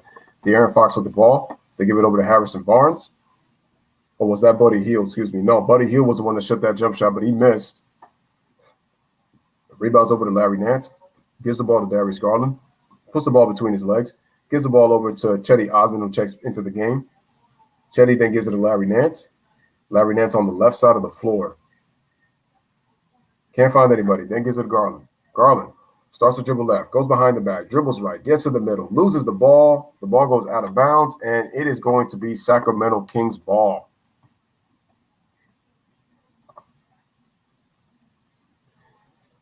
Bernie Bickerstaff not liking what he's seeing from his Cavaliers here in the third quarter. They're struggling shooting the ball, and they're not taking care of the ball. They're forcing the Kings are forcing turnovers right now, which was the Achilles heel Sacramento in the first half. Now it's happening to Cleveland here in the third quarter. Sacramento on a 10-0 run. This was just a 3-point game just not too long ago. All right, man, here's De'Aaron Fox with the basketball. De'Aaron Fox dribbles left, decides to get to his spot, pull up for the jump shot. He can't hit. Offensive rebound to Rashawn Holmes. Man, he has played so well for the Kings today. Gives the ball over to Buddy Hield. Buddy Hield comes off the screen, dribbles left, gets to the middle, goes up with the left hand, and he can't hit. Wow, he missed the layup. All right, JaVale McGee checks in, gives it to Chetty. Chetty Osman with the ball, starts to dribble left, gives it to Garland. Garland shoots a three-pointer. He can't hit. Man, and the Cleveland Cavaliers are struggling to shoot the basketball right now in this third quarter. De'Aaron with the ball. De'Aaron gets a screen from Rashawn Holmes. De'Aaron gets to his spot, stops slowly, starts to dribble, gets in the paint, takes a step-back jumper, and he's able to drain it. And it is a 15-point lead for the Sacramento Kings. They lead 83-68. He's got 22 points, 10 out of 17 from the field. De'Aaron Fox is cooking right now. Sacramento on a 12-0 run. And then as I say that, there's a push-off. Push-off by Isaac Okoro. Here's Buddy Hield. Buddy Hield gives it to Rashawn Holmes on the left side. Rashawn Holmes goes into the paint, goes up, kicks it out. They swing it. De'Aaron Fox open for three. He drains it. De'Aaron Fox knocks down the three. Sacramento up by 18. 15-0 run for Sacramento in the last 6 minutes in the third quarter. 86-68. Smash the like, hit that subscribe. They dump it right there to JaVale McGee. JaVale McGee looking, can't find anybody. They give it over to Darius Garland. Tries to dribble, loses the basketball, but he got fouled on the way. Sacramento is starting to pull away. They are up by 18 by the score of 86-68. Right now in this third quarter, they have outscored Cleveland 24-9 in this third quarter. And we were going to have a timeout with 2:39 remaining in this third quarter. Sacramento is up by 18, 2:39 remaining in this third quarter.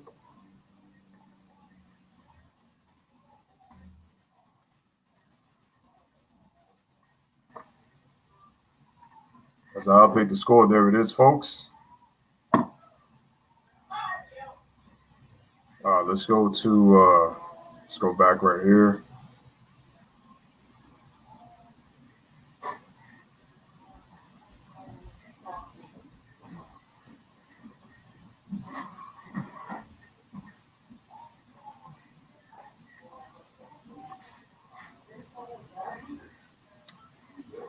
All right, guys, man, we got an 18-point lead. Sacramento is up by 18 right now on Cleveland.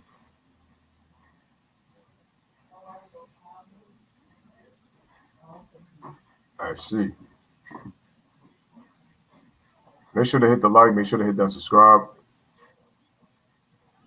Okay, G Money says, do you think McGee is going to get bought out or Kevin Love gets traded? One of those things are possibly going to happen.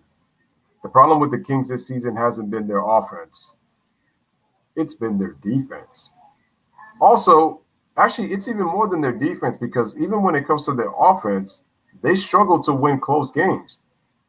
Their defense actually lets them down in close games, and then worst part is offensively, they do a poor job of late game execution, which is why they've lost a lot of close games this year at Sacramento. So defense and late game execution, when they blow leads, they're not able to regain it's like they forget what gets them leads. The Warriors are going to play 1 or 2 play-in games to get into the playoffs. Depends on where the Warriors are. They're either going to be 7th or they're going to be 8th. Aren't the Warriors, I think, 9th right now? Or are they 8th? Let me check the standings.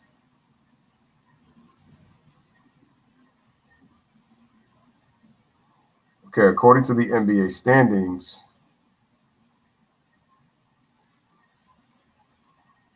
the Warriors are 9th. Dallas is holding on to the 8th spot right now. But if you look at the Lakers, they're actually 3.5 from being 6th. And they're 5 games from being 7th. I heard that the Warriors are still disrespecting Kevin Durant. What's going on with that? Can somebody tell me what's going on? Because I'm looking at reports right now, and they're saying that they're really KD's getting disrespected out here. The Warriors need to let it go. I'm getting sick and tired of them talking about KD. He helped you win 2 championships. Just cut the crap. Even if he needed you guys, he helped you win 2 chips. Let it go. He put his career on the line and ruptured his Achilles. Please cut the crap. 86-70. That Warriors organization, I wouldn't end up playing for them, knowing what they had to do. 86-70 is a score. Cleveland finally gets a basket for the first time in a while. All right, so the ball is given over to Hassan Whiteside, and he gets the roll on the hook shot. Sacramento up by 18. They lead 88-70. We are approaching under 2 minutes remaining in the third quarter. Make sure to hit that like. Make sure to hit that subscribe, folks. All right, man. Here's JaVale McGee with the ball. Gives it over to Quinn Cook. Shoots the free throw line jumper. He can't hit. I'm just happy that Quinn Cook is getting playing time. He wasn't getting in with the Lakers, and I know he's on a young team, but Charlie Burton with the ball comes over to the left side, goes over to the middle. Nice pass to Whiteside. Whiteside can't hit the layup, and Harrison Barnes tried to tip it in, but he can't.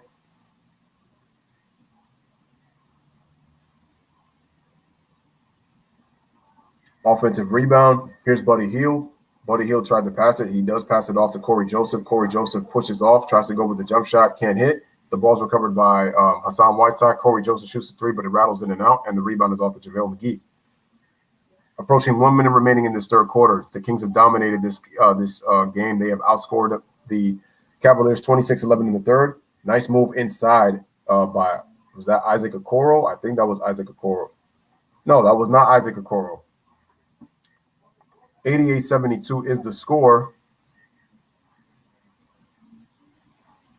All right, as I say that, we got a foul on the play.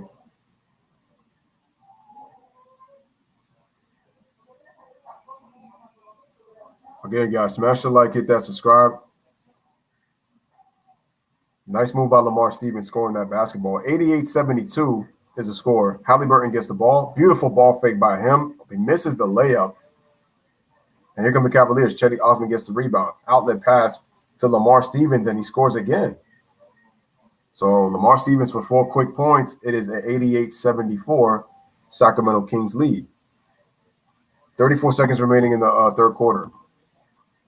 And looks like Corey Joseph got fouled as he tried to float it up as he drove to the middle, splitting the defense. So he'll go to the line to shoot 2.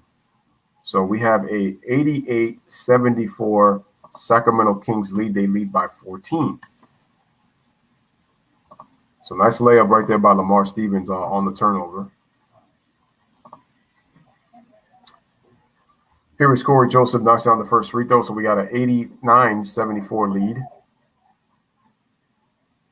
Get rid of Kevin Love is going to be tough because of his age and his contract. I don't think he's going anywhere. I'm going to be honest with you. I don't think Kevin Love is going anywhere. I think The fact that he gets anxiety playing basketball games, I think they're going to worry about that, along with the fact that he makes too much money at his age. He is going to be a mainstay. Nowhere to go. 90-74. Here is Quinn Cook. Gives the ball over to Lamar Stevens.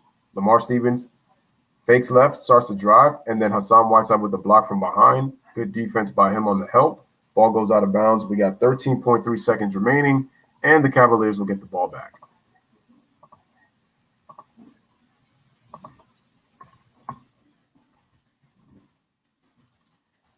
All right, the ball's inbounded to JaVale McGee. JaVale McGee starts to back down. He tries to go up, blocked again by Whiteside. And then what do we have here? We have a foul on Hassan for pushing off.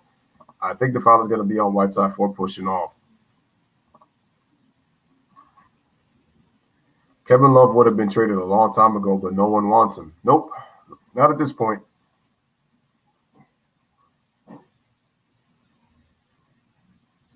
I just think with the injuries, his age, and that contract, who is really going to want to take a chance on him? My thing with Portland is, even if they get another big, are they going to want that contract? And Kevin Love doesn't really defend. He can space the floor, but he doesn't really defend. The best defense I saw him play was in that Game 7 in 2016 against the Golden State Warriors against Steph Curry, where he was huge in terms of the rebounding. He gave him 14 rebounds. So, it kind of goes unnoticed, but, he played big in terms of rebounding the basketball.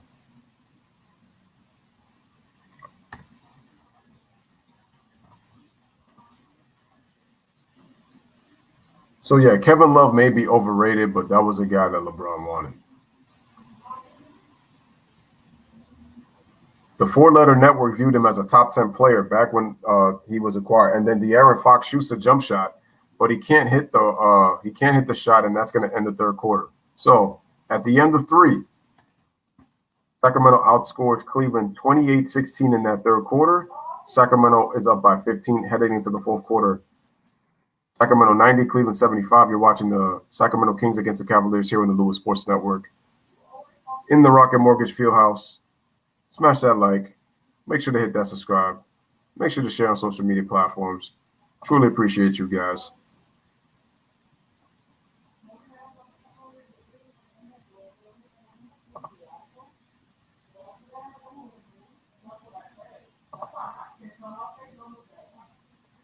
I'm going to try refreshing the page a little bit, guys. My mistake, because there must have been an error right now on my camera. So let me just be right.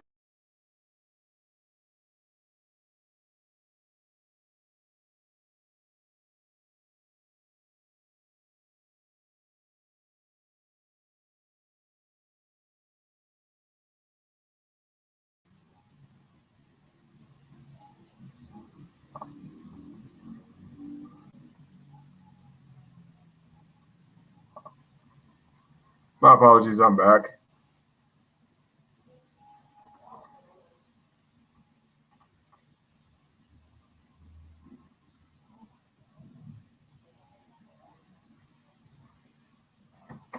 All right, guys.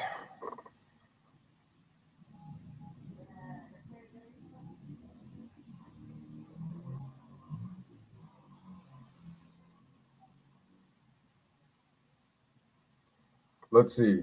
LeBron made a mistake asking for Love. I don't know, man. I felt like he kind of used him for the narrative, and I was like, listen, if you knew you wasn't going to get that kind of production with Kevin Love, knowing how bad he was, you should have never got him. That was a big mistake. And like I said, the reason now I need to address the whole 4 MVP stuff and the MVPs. Check this out. As the fourth quarter is getting ready to start, LeBron's only real case in terms of MVP was probably 2018. But here's the problem with that as well, though. LeBron in his 4 years with the Cavaliers in his second stint never really had dominant seasons. He had them individually. But when you look at the records of the Cavaliers, you're talking 53, 57, 51, and 50. I know what they're going to say about the Russell Westbrook. He got it off a narrative. So if they give it to him there in the West, why didn't they get it in the East? I'll get back into that in a future video. But as I say that, Larry Nance Jr. ends up shooting the three-pointer, and wait, was that Larry Nance Jr. that shot the three? No, that was Dean Wade for the three. 90-79 is the score, fourth quarter as a star. Tyrese Halliburton quickly goes to the basket, and he's able to score, and that's going to be a 92-79 game. Smash the like, hit that subscribe. Kings up 13.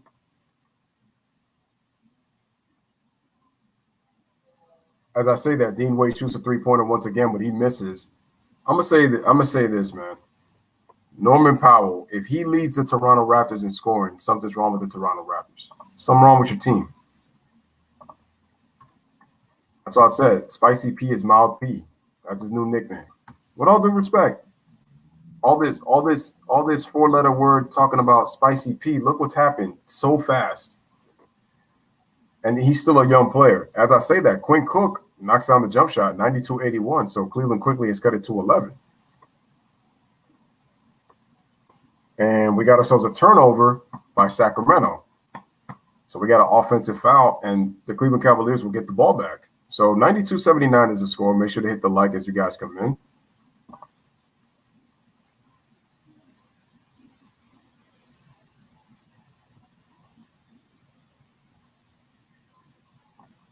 I just needed to know who that player was. So that was Lamar Stevens. Chetty with the night. Wow. And Dean Wade could have finished the layup. That would have cut it to 9.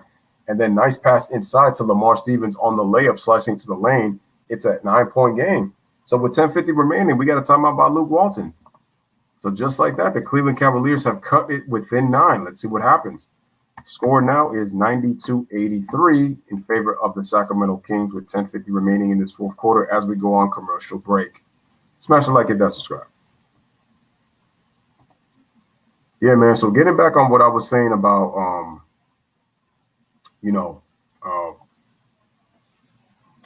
about the MVPs. The problem is that LeBron's Cavaliers, they coasted through the regular season. They coasted. That's why I just don't see how he deserves an MVP. 2011, you can make a case with Derrick Rose. But the problem is that Derrick Rose, when you look at his MVP, his two best players were big men. They are not offensive. They're not your number one offensive options. They can't create their own shot. Luol Deng was his second best player. And Carlos Boozer and Joakim Noah missed a combined 57 games that year. Derrick Rose was their only number one option. And remember, the Bulls, they only won 41 games last year. The same 41-win Bulls that LeBron James and the Cavaliers knocked off in the first round. Because Cleveland, they won 20 more games than the Bulls. Cleveland had the best record in the league in 2010, 61 wins, where Bron won MVP.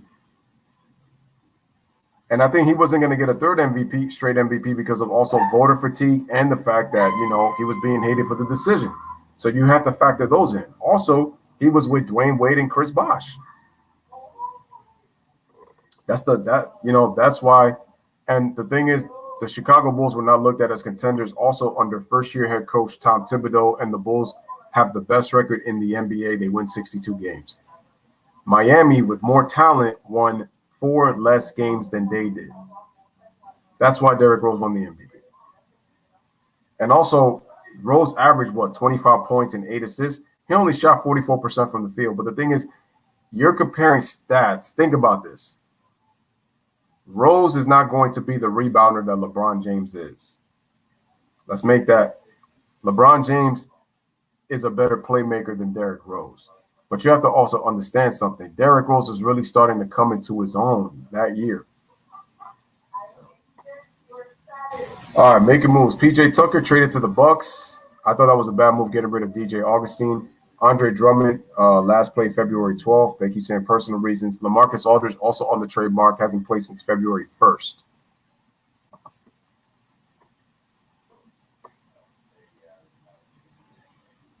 The thing is, Kevin Love was a volume shooter in Minnesota, and when he came to the Cavs in the LeBron system, he wasn't going to get touches. He was going to get with the Timberwolves. That's true. Remember, he averaged 26 points and 13 rebounds. Again, the four-letter network said he was a top 10 player in the NBA. The minute Bron came back to Cleveland, he said, I need to go get K Love, so they traded Andrew Wiggins. As I say that, 94-83, the Kings had scored, so it looks like it's going to be an and one for De'Aaron Fox. De'Aaron Fox now has, I think, 24 points. No, 27 points, 12 out of 20 from the field. Let's see if he makes his free throw. Oh, he did make it because he's missed 3. Anyway, Sacramento up by 12, 95-83 is the score. Smash the like, hit that subscribe. Here's Colin Sexton. Colin Sexton with the ball. Gives it over to Chetty Osman. Chetty shoots the three-pointer. Oh, but he airballed it. Nice save by Hassan Whiteside. Oh, but he stepped out of bounds, so he was not able to save it.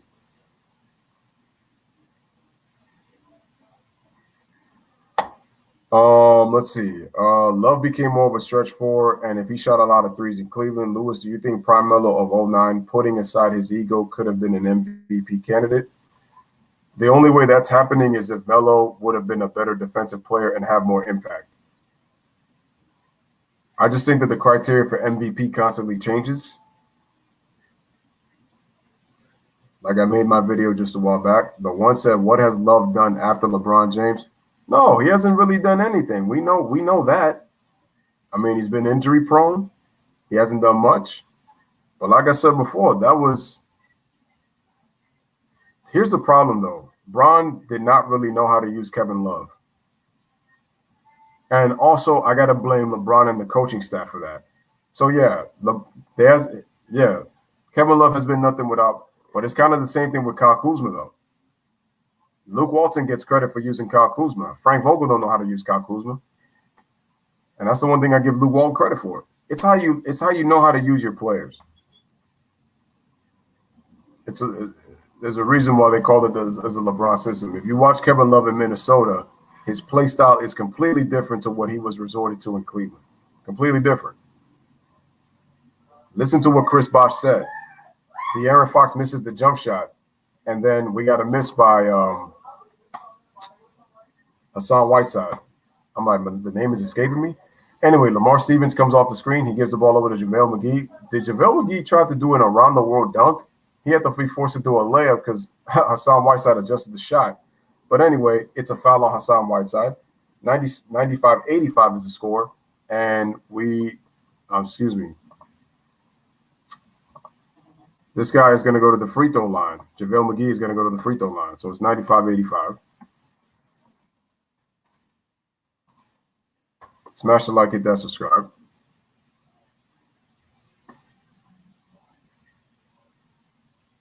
JaVale McGee knocks down both free throws, It is an 8-point game. So despite the Kings outplaying the Cavaliers most of this second half, it is an 8-point game.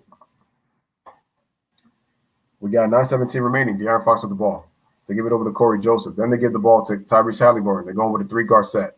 Tyrese with the dribble. Pulls up for the free throw line. Shoots the jump shot and rattles it in. Your boy knocks it down, and it is a 10-point game by the score of 97-87. Smash the like, hit that subscribe. All right, as I say that, man, who shot that three-pointer? It was Chetty Osman. He misses the shot, and then the save by Hassan Whiteside. Tyrese takes it all the way coast to coast, and he's going to draw the foul and go to the free throw line to shoot 2. Sacramento is up by 10. They lead 97-87.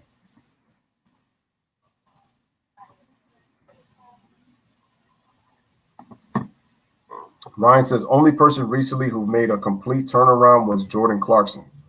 As long as Kuzma is not starting, the Lakers will be fine.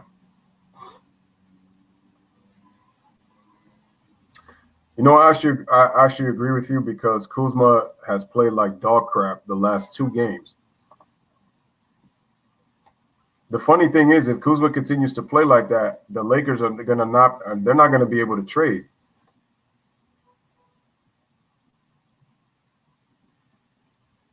That's right. He was a part of the Mr. Anonymous' team.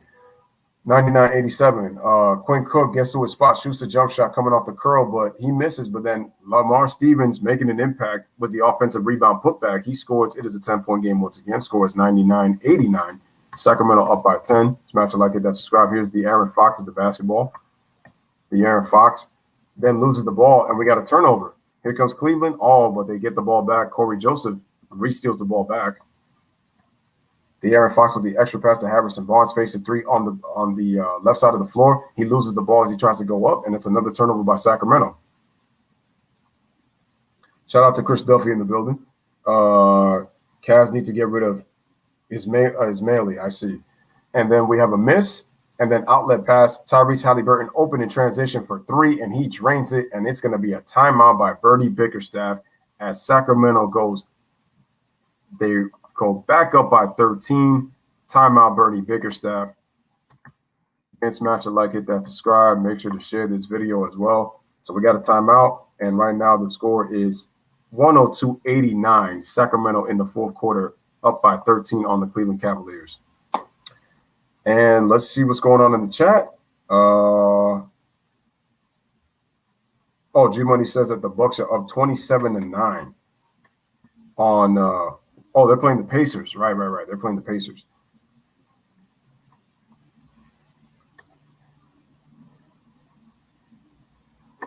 Oh man, I'm a little concerned about this basketball, man. It's not looking good.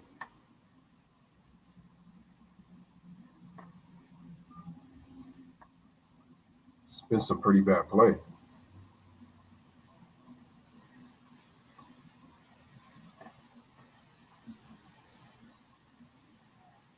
I hate to say it, man, but the Utah Jazz, they remind me of the 2015 Atlanta Hawks. They've overachieved. They got the best record in the league, and I feel like when they run into the wrong matchup, they're going to be one and done.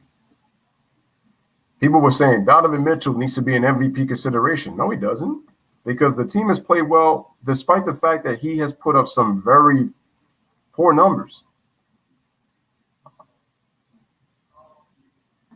29-9 now. Wait a minute. The Bucks are up 29-9 without the Greek Freak. Brook Lopez has 11 already. Well, you're not gonna see that all the time. So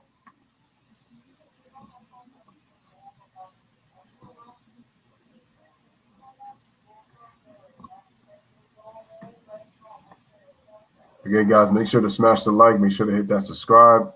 That's crazy.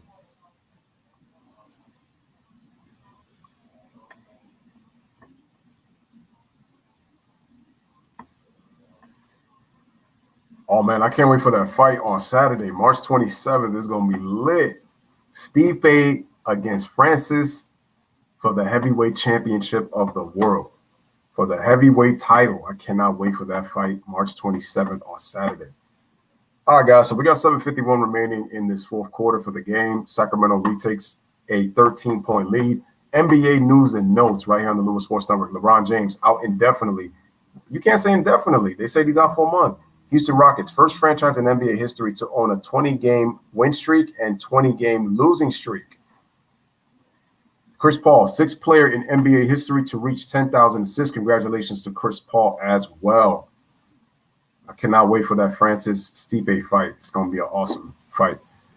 Stipe made Francis look silly the last time. I wonder if Francis remembers that and makes any adjustments towards that fight. But yeah, the Houston Rockets, the 20-game win streak, that happened back in 2008. They won 22 in a row. That was a franchise record. Tracy McGrady was on that team.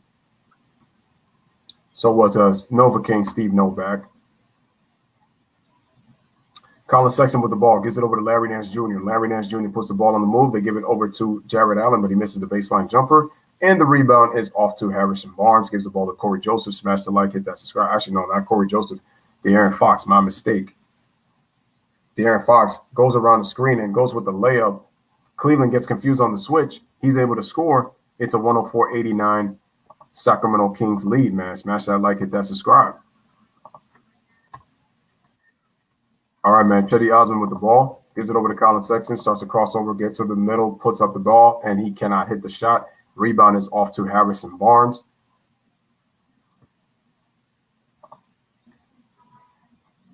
All right, De'Aaron Fox pulls the ball back. Sacramento once again shooting the ball well in this quarter. Harrison Barnes trying to overhead pass. That's just a terrible pass, man. What is dudes in their heads? Anyway, Dean Wade takes it off the dribble with the left hand, and he scores. I actually like this Dean Wade kid. Good, solid player. I like him. 104-91. Sacramento once again by 13. 6:29 remaining in this game right now. Harrison Barnes with the pass. passes it off over to De'Aaron Fox. De'Aaron Fox with the dribble, has to pull it back out. De'Aaron Fox trying to get to the middle, passes it to Barnes, fakes a three, takes the left wing three on a step back, and he cannot hit. Rebound is over to Jared Allen. Jared Allen gives it off to Colin Sexton, bringing the ball up, right up the middle, gets a Jared Allen screen, shoots the jumper from the elbow, but he can't hit. Halfway mark in the fourth quarter, De'Aaron with the ball, 104-91. Cleveland down by 13. De'Aaron with the ball. Decides to just pull up and just shoot a three-pointer. Not a good shot. Misses. Smash the like, hit that subscribe.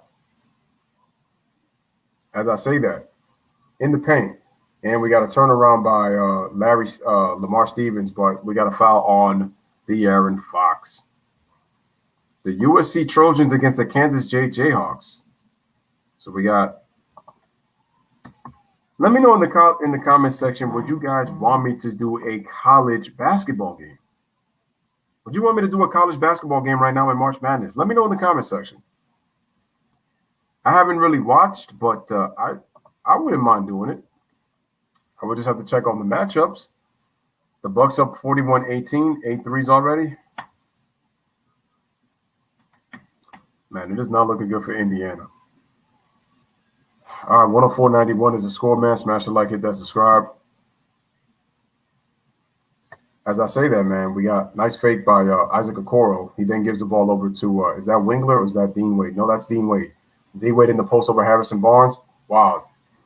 Wow, my man pulled off a James Harden running jump shot and he airballed it. Oh, no, that was Larry Nance Jr. My bad. You know what? I actually would like to do the Final Four.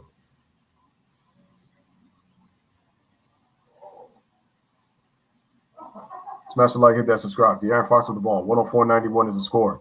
5:18 remaining in the game. And the Sacramento Kings, despite the fact that they've been up by 13, Cleveland has missed a lot of shots in this second half. They keep turning the ball over. Just terrible. Terrible job. All right, as I say that, Darius Garland gets into the paint and he draws the foul with 5:10 remaining in the fourth quarter. So he'll go to the free throw line to shoot two.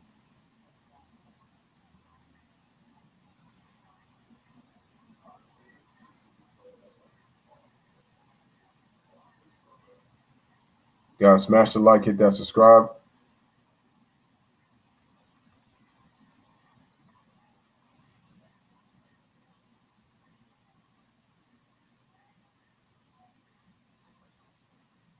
All right, man. Also, look like did Tyrese Halliburton get hurt? Yeah, looks like he got hit in the groin. So it looks like we're gonna have an offensive foul with 5 minutes flat remaining in this fourth quarter.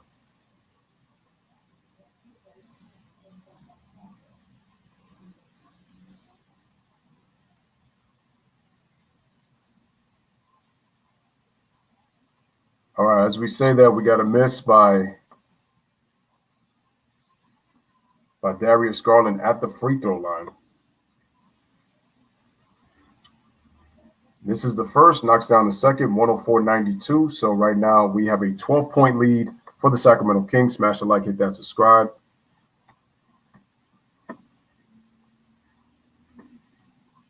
Okay, as I say that, my stream went out. Let me just refresh the stream. It looked like it wanted to come back, but it looks like it was still struggling a bit. So let me just go back. All right, Sacramento scored anyway, so it's a 106-92 game. Jared Allen with the ball gives it over to Darius Garland. Darius Garland with the crossover, trying to dribble left, trying to get open. Darius trying to hesitate, has to pull it back up on the right wing. He's got a switch with Tyrese Halliburton on him, crosses over, decides to shoot the jump shot, knocks it down. Too much one-on-one by the Cavaliers. There's not enough ball movement. And it's 106-94. 12-point lead for the Sacramento Kings. Smash the like, hit that subscribe. 106-94. Hesitation, three-pointer shot, and drains it by Buddy Hield in the corner. Sacramento retakes a 15-point lead, 109-94. Right, as I say that, Colin Sexton with the ball. Colin Sexton with the dribble. Gets into the paint, kicks it out to Darius Garland, hesitates, goes up, puts up the shot. He can't hit. Offensive rebound, Jared Allen, and he is going to draw the foul. We got 3:40 remaining in this game. It is 109-94. Jared Allen's going to go to the free throw line to shoot 2. Again, make sure to like the video. Make sure to hit that like. Make sure to hit that subscribe.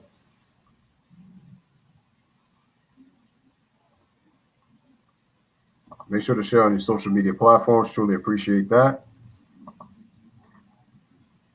It looks like we're going to have ourselves a timeout.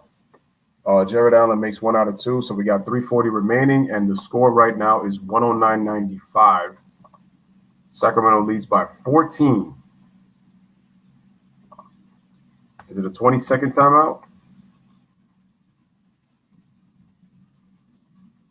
Looks like it's a 20-second timeout.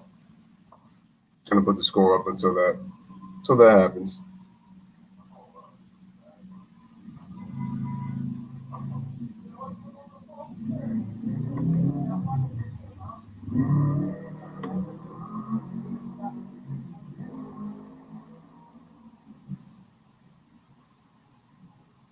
All right, De'Aaron Fox, 13 out of 23 from the field. He's got 30 points, 5 rebounds, 4 assists, and 2 steals. So good, solid overall game by De'Aaron Fox. Again, smash that like, hit that subscribe button.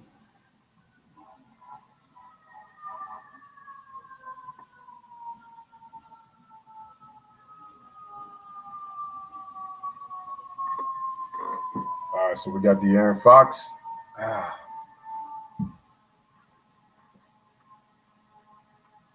3:40 remaining right now in this fourth quarter.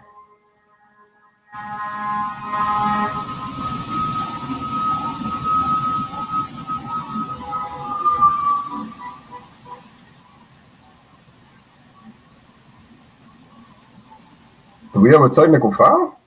Somebody got a technical, I guess, but it didn't matter because Buddy Hield missed the free throw. So the foul. Oh, so we got a technical foul on Bernie Biggerstaff.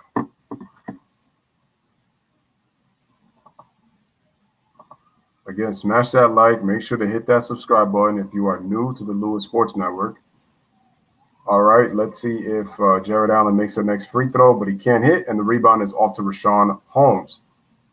Does a good job of clearing out. Didn't try to foul anybody in Sacramento with the basketball. All right, 3:12 remaining, 109-95.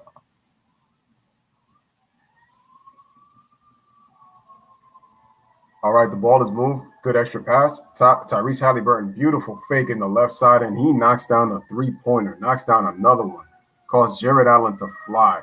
16-point lead for the Sacramento Kings. They are up 112-96. Sorry, 112-95. They're up by 17. Another miss by Cleveland from the three-point line, and Rashawn Holmes grabs another rebound. 3 minutes remaining in this game. 112-95 right now in the fourth quarter. Sacramento up by 17. Smash the like, hit that subscribe. Who's got the ball? Looks like it's De'Aaron Fox. Harrison Barnes gets away from the defense after they try to steal it, and he scores on the layup. Sacramento's biggest lead of the game. They lead 114-95. We got a three-pointer shot by Darius Garland, and he knocks down the three. It is 114-98.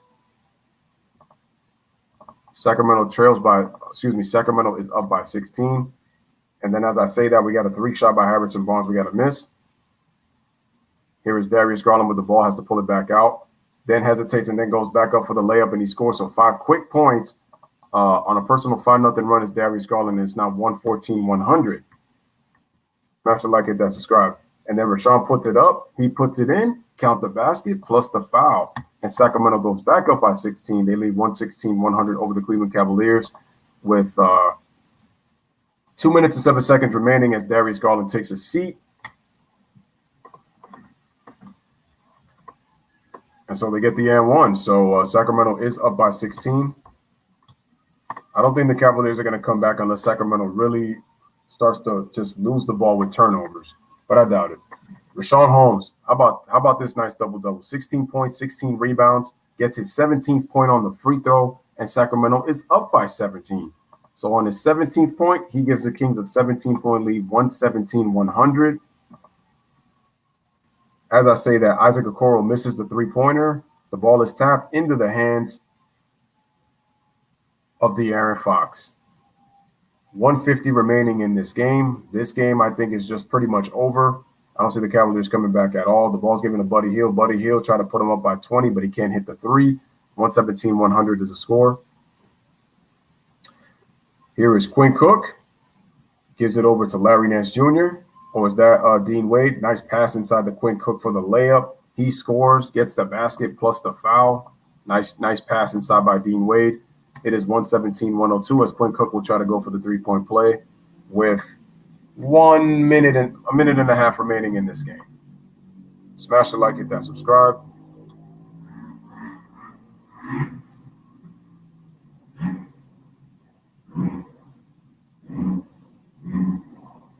All right, G Money says Tyrese at 28, which is a career high. Bucks are up 48-26. Quinn Cook knocks down the three-point play. It is 117-103. Ron says Rashawn Holmes is a pretty good player. He is.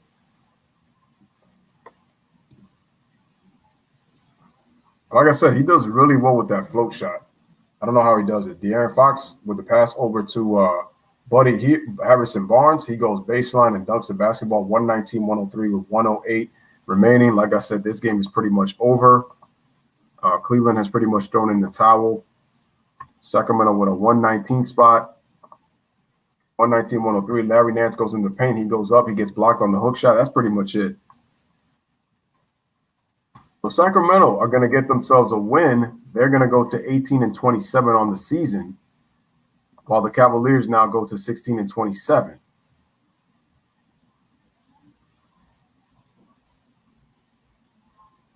And then Buddy Hield decides to shoot a three-pointer, misses. Man, Buddy Hield that dude just takes terrible shots, man. And as I say that, Isaac Okoro scores down low. 25 seconds remaining. 3-second difference between shot clock and game clock. This is over 119-105. I think Sacramento's going to pretty much win by 14 or anything lower than that. So we'll see what happens in these little minutes right here. Man, the NCAA tournament March Madness is on point. It's very exciting. Yo, I'm going to have to do a March Madness game, man. I'm really going to have to. And so Luke Walton will get the win with 3.5 seconds remaining. Sacramento with the win. We got the pass inside.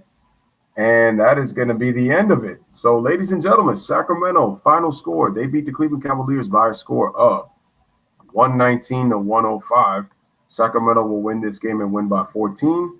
And, I mean, let's face it, De'Aaron Fox, Tyrese Halliburton, Rashawn Holmes, they did the damn thing.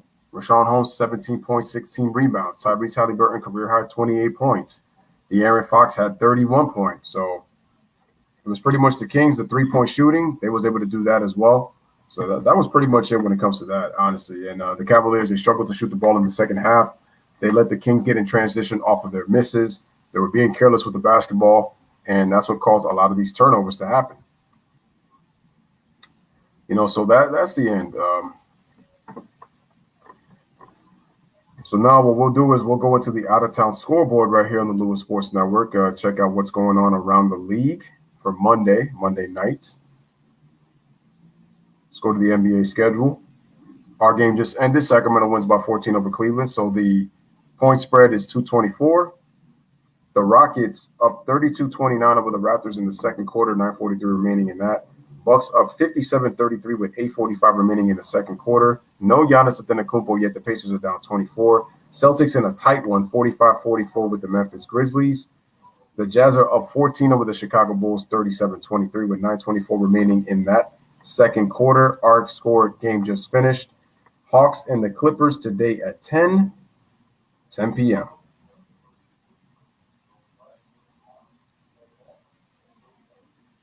So that is pretty much it, folks. What's going on with you guys? I'm shocked that you haven't done a March Madness game yet. That's true. It's just I haven't really been paying attention to the season like that. That's what it is. But I really do want to do a March Madness game. I'm going to have to look at the schedule to see what's going on because I know that there's a lot more excitement going on in March Madness. So I heard that there's been a lot of upsets. I really want to do a game, man. I'm about to get on that. I seriously got to do. And since the tournament is going on, I definitely got to do that for sure.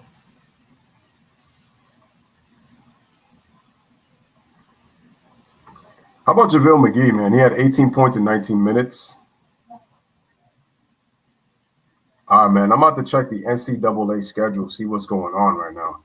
Because let's look at the NCAA schedule. All right, so we got number 4 Florida State against number 5 Colorado. We got Maryland against Alabama. We got USC against Kansas. Oh, that's right. They do the 20-minute halves. That's right, man.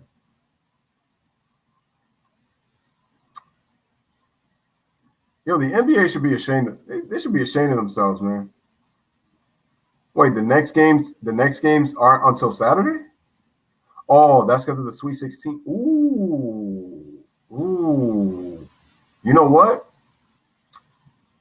On Saturday, you know what game I'm gonna do? I think I'm gonna do Villanova against Baylor. That looks like a really nice matchup.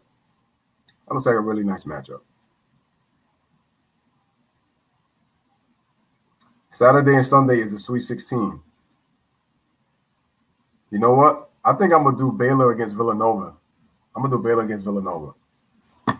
That looks like a really good game to do. It's funny. I really thought Baylor had a shot to get to the Final Four just by their team.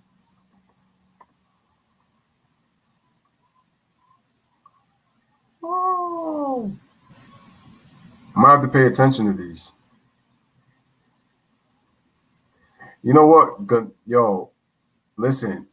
Gonzaga better not lose to Creighton because Gonzaga is supposed to go to the Final Four.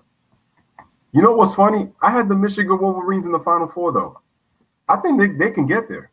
I really think the Wolverines can get there. I know that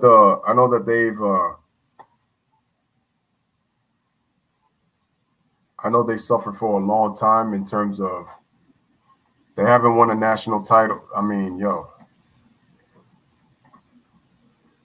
that's gonna be a great game, and I have Nova with the upset.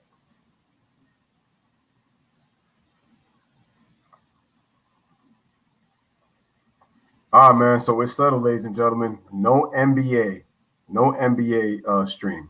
We're going NCAA basketball Sweet 16 on Saturday. All right, with your boy. We're gonna do this 5:15 game between Villanova against.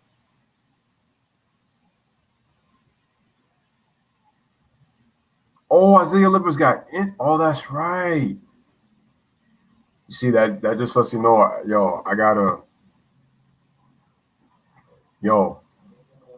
we about to do this damn thing on the Lewis Sports Network, man. Villanova against Baylor, man. We're about to do this damn thing. All right. So for the first time ever on the Lewis Sports Network, we're gonna do some NCAA college basketball. Villanova against Baylor on Saturday, 5:15. Can't wait to do that game. I'm excited to do that game.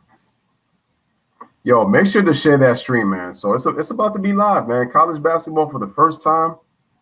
We got the baseball season coming up. Basketball's not doing their damn thing right now. So, yeah, man. So we about to do this. Let's go.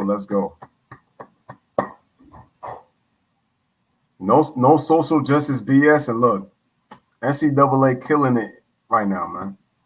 A lot of upsets. That's what they should be doing. All right, ladies and gentlemen, so I am going to call it a night. I'm probably going to upload another video and just talk about a little bit about pretty much the injuries of the Brooklyn Nets and the Los Angeles Lakers and what's going on. And I think what's going to happen, you just let me know what you think about that. But like I said, the NBA should be embarrassed in the fact that the NCAA, we got a lot of upsets and the games have been exciting. Come on, man. And there's no fans, but they've been more exciting than the NBA. They ought to be ashamed of themselves. But anyway, have a wonderful night. This is your boy, Lewis Sports Network. Thank you for everybody coming to the stream. Thank you for liking the videos. And you already know the big deal. We'll back tomorrow with the Suns and the Heat. So Saturday, I'm going to do Villanova against Baylor. Make sure y'all pull up for that. I'm about to set that up. But, yo, have a wonderful night. I'll see you guys tomorrow for Suns versus Heat. Like the videos. Subscribe to the channel. Make sure you guys are sharing this. This is Lewis Sports Network. As Ryan says, yo, we stream together, we're family together. Well, we stream together, we chat together, we're family for life. Bless up, live, laugh, love. Thank you guys for being here. And have a wonderful night. I will see you guys tomorrow. Take good care, guys. Taken by Iguodala. They do have a timeout. Decide not to use it. Curry way downtown. Bang! Bang! Oh, what a shot!